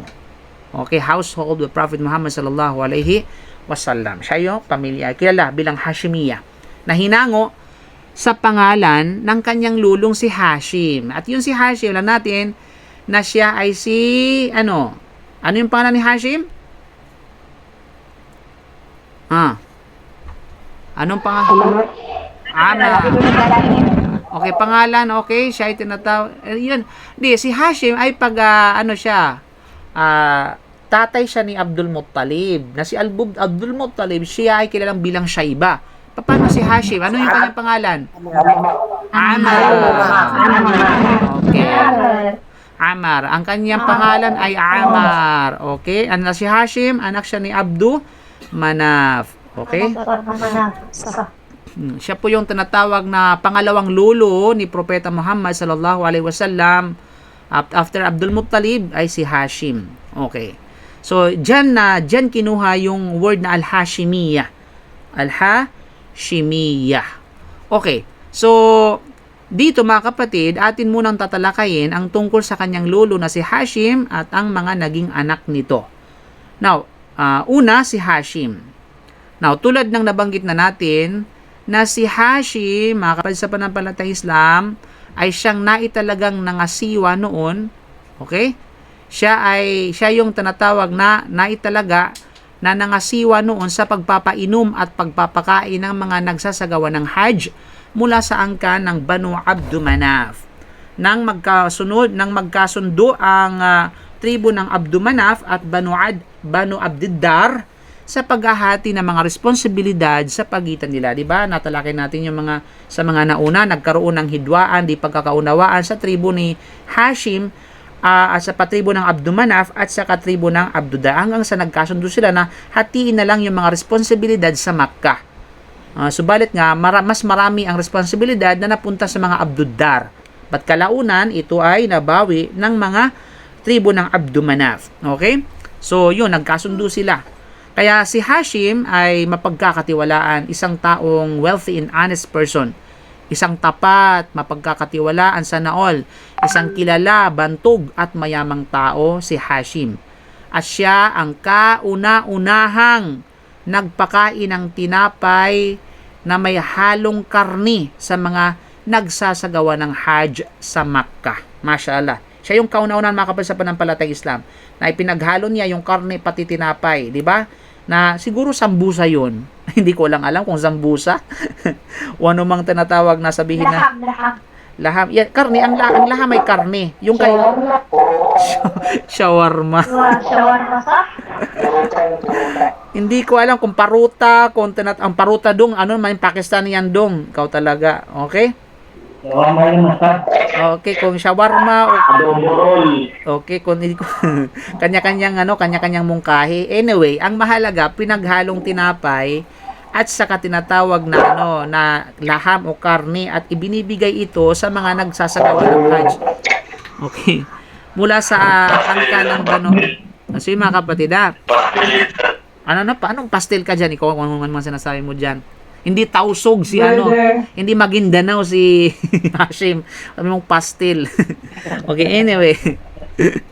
So yun mga kapatid, siya yung kauna-unahan nagpakain ng tinapay na may halong karni sa mga nagsasagawa ng Hajj sa Makkah. Ang kanyang tunay na pangalan, tulad sa amin natin, ay walang iba kundi Amar. Tinawag lang siyang Hashim. Ito yung dahilan kung bakit siya tinawag na Hashim, sapagkat siya ang gumagawa ng mga dinurog na tinapay upang ibigay ito sa mga nagsasagawa ng Hajj. Kaya ang tawag dyan, Hashama Yahshimu Hashiman. Okay, kaya ang Hashim, fa'il ng Hashama. Okay? At ang Hashmun, yun yung pag-grumbling, yun yung pagdurog ng mga tinapay. Ang gawain niyan ay walang iba o tahshim. Okay? Kaya siya tinatawag na Hashim. Kaya ang Hashim, yung tagadurog ng tinapay. Yun yung po yun. Kaya tinatawag na Hashim. So siya ay tinawag lang siyang Hashim sapagkat siya ang gumagawa ng mga dinurog na tinapay upang ibigay ito sa mga nagsagawa ng Hajj. At siya rin ang kauna-unahang nagpasimuno sa dalawang paglalakbay para sa mga Quraysh, paglalakbay sa tag-init at taglamig, papuntang Yemen at papuntang Syria. Siya po yung nagpasimuno. So marami siya yung maraming mga bagay na kanyang pinasimunuan. Kagaya halimbawa niyan, pagpapakain ng tinapay kasama yung sabihin natin ng karni, no? Siya rin yung nagpauna, no, sa pagbalalakbay para sa tinatawag na pangalakal during the summer and winter. Dahil yan sa pamumuno ni Hashim. So marami siyang naiambag, malaking naiambag niya sa tribo ng tinatawag na Quraysh. Naiulat na minsang nagpunta ang naklagbay siya patungo sa sinaunang Syria bilang isang mangangalakal, no? Sa kanyang pagbalik, mga kapatid, siya ay napadaan sa Madina. Sa pagbalik niya naglakbay siya papuntang Syria, no? Tapos from Syria, pabalik siya ng Makkah, dumaan siya ng Madina. Na kung saan pinakasalan niya si Salma bin Amar mula sa Banu Addi bin An-Najjar. Yan, Bani An-Najjar. Yan po ay tribo ni Anas bin Malik mula sa tribo ni An-Najjar. Okay, An-Najjari. Na kung saan yan po, yung kanya naging asawa ni Hashim ay walang iba kundi Salma bint Amar. Na kung saan ay nanatili siya kasama niya sa Madina ng ilang panahon. Pagkatapos muli siyang umalis at naglakbay patungong sinaunang Syria. Bumalik siya ng Syria, hindi na nagpunta ng tinatawag na Makkah. Okay, bumalik ng Syria habang iniwan naman niya ang kanyang asawa sa pamilya nito na noon ay nagdadalang tao na. So, pregnant dati si Salma. So, alam mo, from this makikita natin yung nature na pala ng pamilya ni Propeta Muhammad sallallahu alaihi wasallam ng pagiging ulila. 'Di ba? Kung babalikan natin simula sa kanyang tinatawag na pinakalulo na si Hashim, ulila na. Okay, ulila si Abdul Muttalib ay hulina na nanggaling sa tinatawag na pamilya ng ulila. Subhanallah. 'Di ba? So, nagdadalang tao na si tinatawag na Salma. Na kung kaya, mga kapatid, ay dinatnan na ng kamatayan si Hashim na hindi nakabalik ng Makkah sa Gaza, sa Palestine. Kaya may kita yung battle sa Gaza ngayon sa Palestine until now ay giyera. Doon yung lugar mismo na namatay si Hashim, na hindi na nakabalik ng tinatawag na Makkah, na kung saan ito ay sa Palestine sa taong 497 Christ era, sa panahon na pagkatapos ng kapanganakan ni Hesukristo. Nang maglaon, mga kapatid, sa panampalatayang Islam, nang maglaon ipinanganak ng kanyang asawang si Salma si Abdul Muttalib. At pinangalanan siyang Shayba. So ito yung dahilan kung bakit ngayon tinawag Shayba si Abdul Muttalib. Dahil sa puting buhok sa kanyang ulo noong siya ay isinilang. Diba? So nung isinilang nga si puti na yung buhok niya. Diba? Hindi naman siya mistizo, hindi naman siya tinatawag na hindi naman siya sabihin nating lahi ng mga Kano, ano paman, di ba? Kundi maputi na talaga yung buhok niya. Hugis, kumbaga. Hugis, sa amin, hugis. Na kung kaya tinatawag na Shayba. Kasi ang Shayba, literally, mga kapatid, ay matanda. At ang matanda, Shayba. At ang nagiging matanda siya dahil sa pagkaputian ng buhok. Kaputian ang tinatawag na buhok. Kaya tinatawag na Shayba. Anta Shayba. Mapi Shabab. Anta Shayba. Okay, kasi nga, puti na yung buhok mo. Di ba? Kaya pinangalanan siyang Shayba. Diba? Dahil doon sa kanyang pagkakaluwal sa kanya, maputi na agad ang buhok. At ito ay nabanggit ni Ibn Hisham sa Raudul Unuf. At pinalaki niya ito, pinalaki yung ng kanyang nanay na mag-isa, yung kanyang anak na si Abdul Muttalib, no? Sa kanyang tinatawag na ama, sa tahanan ng kanyang pamilya sa ama na walang iba kundi sa Yathrib, sa Madina al-Munawwara. Walang sino man sa kanyang pamilya sa Makkah ang nakakaalam. Okay? Walang sino man nakakaalam sa kanyang pamilya sa Makkah na sa kanyang kapanganakan. Wala talaga. Subhanallah, walang nakakaalam ko. Kasi siyempre, hindi nakabalik si Hashim sa Makkah para magbigay ng balita na nakapag-asawa na pala siya doon sa Madina. Bumalik siya ng Syria at hindi siya nakabalik ng tinatawag na Makkah. Di ba? Kaya naman, walang idea kasi sa panahon noon, wala namang telepon, wala namang tinatawag na sabihin natin, napakalayo ng, meron mang Marites, ang layo-layo. Ang layo ng Makkah ng Madina, ilang buwang paglalakbay noon mga kapatid, di ba? Kaya walang idea yung mga tao sa taga Makkah kung ano ang nangyari na kay Hashim na siya pala ay nagkaroon ng pamilya doon sa Madina. Now, si Hashim ay mayroong 4 na anak na lalaki at ito ay sina Asad, ayan, si Abu Saifi, si Nadla, at si Abdul Muttalib. So, yun yung kanya. Si Abdul Muttalib, ito yung pinanggalingan ni Propeta Muhammad sallallahu alaihi wasallam. At, ibig sabihin, mga layong kamag-anakan nila, kung ano man ang pinanggaling kay Asad, Abu Saifi at Nadla. At meron siyang tinatawag na 5 anak na babae. At ito ay sina Ashifa, ayan, at si Khalida, Da'ifa, ang grabe naman ang pangalan, Da'ifa, mahina. Khalida naman ay forevermore. Okay, Khalida, ibig sabihin Khalidina fiha. Khalida, ang ibig sabihin ay habang buhay. Ashifa, alam natin Shifa, ito ay gamot, no? Ruqayya, ayan, Ruqayya from the Ruqya. Then, ang Jannah, masyaallah, ang gaganda ng mga pangalan. You know? So, yun yung mga kapatid. So, 5 at saka 6. So, 9 lahat ang anak ni Hashim. So, yung anuman yung mga kabilang sa pinanggalingan ng mga anak na ito, yan mga kalayong kamag-anak ni Propeta Muhammad sallallahu alaihi wasallam. So, dyan mga kapatid yung pagsilip ng bahagya kay Hashim. Dadako tayo ngayon sa kay pangalawa kay Abdul Muttalib. At hindi natin kayang ubusin to kay Abdul Muttalib, ilan lamang mula sa kanya. Pangalawa, si Abdul Muttalib na anak ni Hashim. Now, napag-alaman natin sa nagdaang salaysay at pag-aaral natin na ang pagpapainom at pagpapakain sa mga nagsasagawa ng Hajj matapos pumanaw si Hashim ay napunta ngayon sa pangasiwa ng kanyang kapatid na si Abdul Muttalib bin Abdu Manaf. Okay? Napunta sa pangasiwa ng kanyang kapatid na si Abdul Muttalib bin Abdu Manaf. Ibig sabihin si Abdul Muttalib, si Al-Muttalib at saka si Hashim ay magkapatid. So nung namatay si Hashim, siyempre nawala si Hashim, so napunta yung authority kumbaga, okay? Yung pangangalaga sa Makkah sa mga some tinatawag na responsibility sa Makkah sa kanyang kapatid na si Al-Muttalib bin Abdul Manaf na noon ay may mataas na kilalagyan sa lipunan, tapat at mapagkakatiwalaan, tinitingala at ginagalang ng kanyang mga kababayan. Okay? So yun mga kapatid.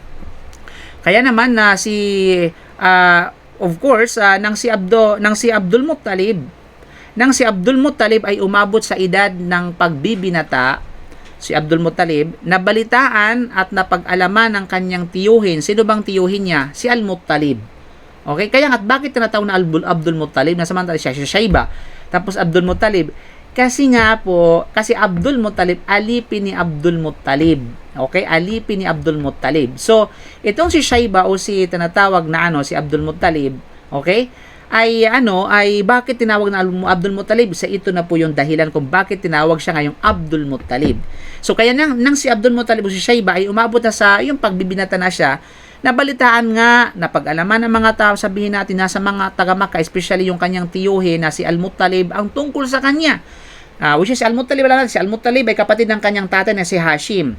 Kaya siya ay naglakbay at agad siyang nagtungo, dalang kanyang kamilyo papunta ng Madina upang siya ay kuhanin at dalhin sa tinatawag ng Makkah. Tumika story siya, paano nalaman niya? Siyempre, marites, di ba? Umuugong yung balita tungkol sa, kasi may mga naglalakbay from Madina to Makkah, nakipagsapalaran, di ba? At ayun, doon na ngayon, dala-dala na ngayon yung tinatawag ng marites na yan.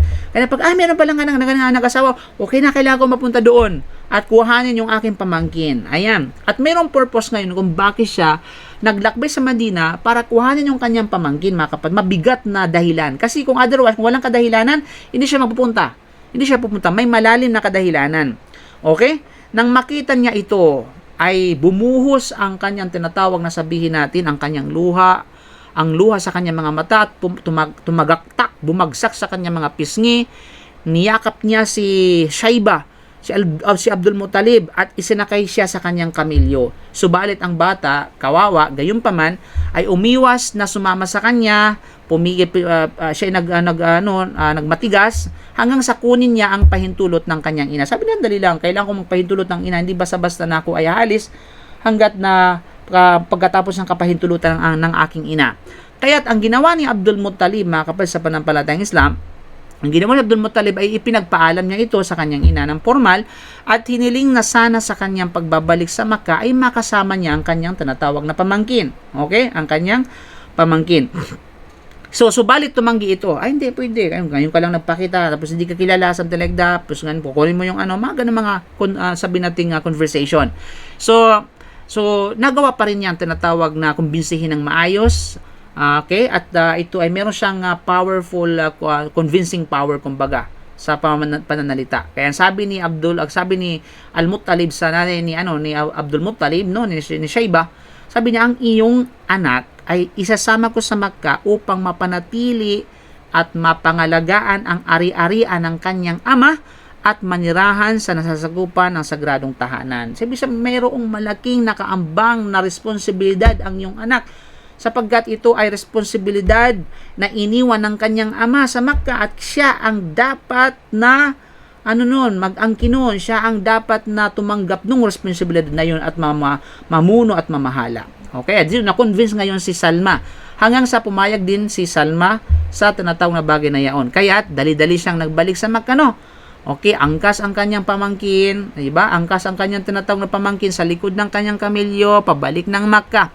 Sa Makkah, ito na ngayon, dumating na sa Makkah, to make a story short, sa Makkah, nagulantang yung mga tao, nagulat, nagtaka yung mga tao sa pagkakita nila sa batang si Abdul Muttalib.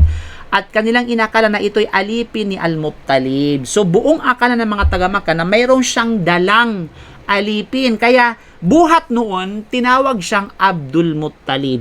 Okay? Ang alipin ni Al-Muttalib. Yun yung history kung bakit siya tinawag na Abdul Muttalib. Kasi nga, Abdu, alipin ni Al-Muttalib.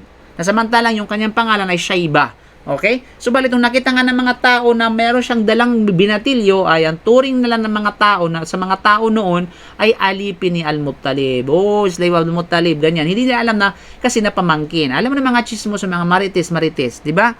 So, nagiging mainit, nagiging tinatawag na darling of the crown. Itong si Shaiba, no? sa mga taga-Makkah. Kaya, ay, Abdul Muttalib. Ya Abdul Muttalib. Kaya, parang kinukutsi na ba siya? Ya Abdul Muttalib. Alipin ni Al-Muttalib. So, hanggang sa binansa na siyang Abdul Muttalib. Okay? So, yun po yung history nung kung bakit siya tinawag na Abdul Muttalib. Kaya sabi dito, nagawa niyang kumbisihin ito, no? Sinabi niya, pinagtanggol niya si Abdul Muttalib, kinumbinsi yung mga tao na hindi siya alipin.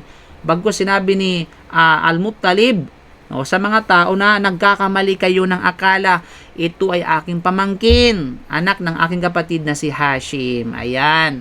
So, hanggang sa, napag-alaman ng mga tao doon sa Makkah, mga kamag-anak niya at hindi, na siya ay pamangkin. Pero tumatak na yung Abdul Muttalib sa kanya. So, itinira at pinalaki niya ito sa kanyang tinatawag na sabihin natin puder, okay, sa kanyang sariling bahay, sa kanyang sariling tahanan, itinuring na parang anak itong si tinatawag na Abdul Muttalib. At hindi nagtagal ay pumanaw si Al-Muttalib, yung kanyang tiyuhin sa Radman.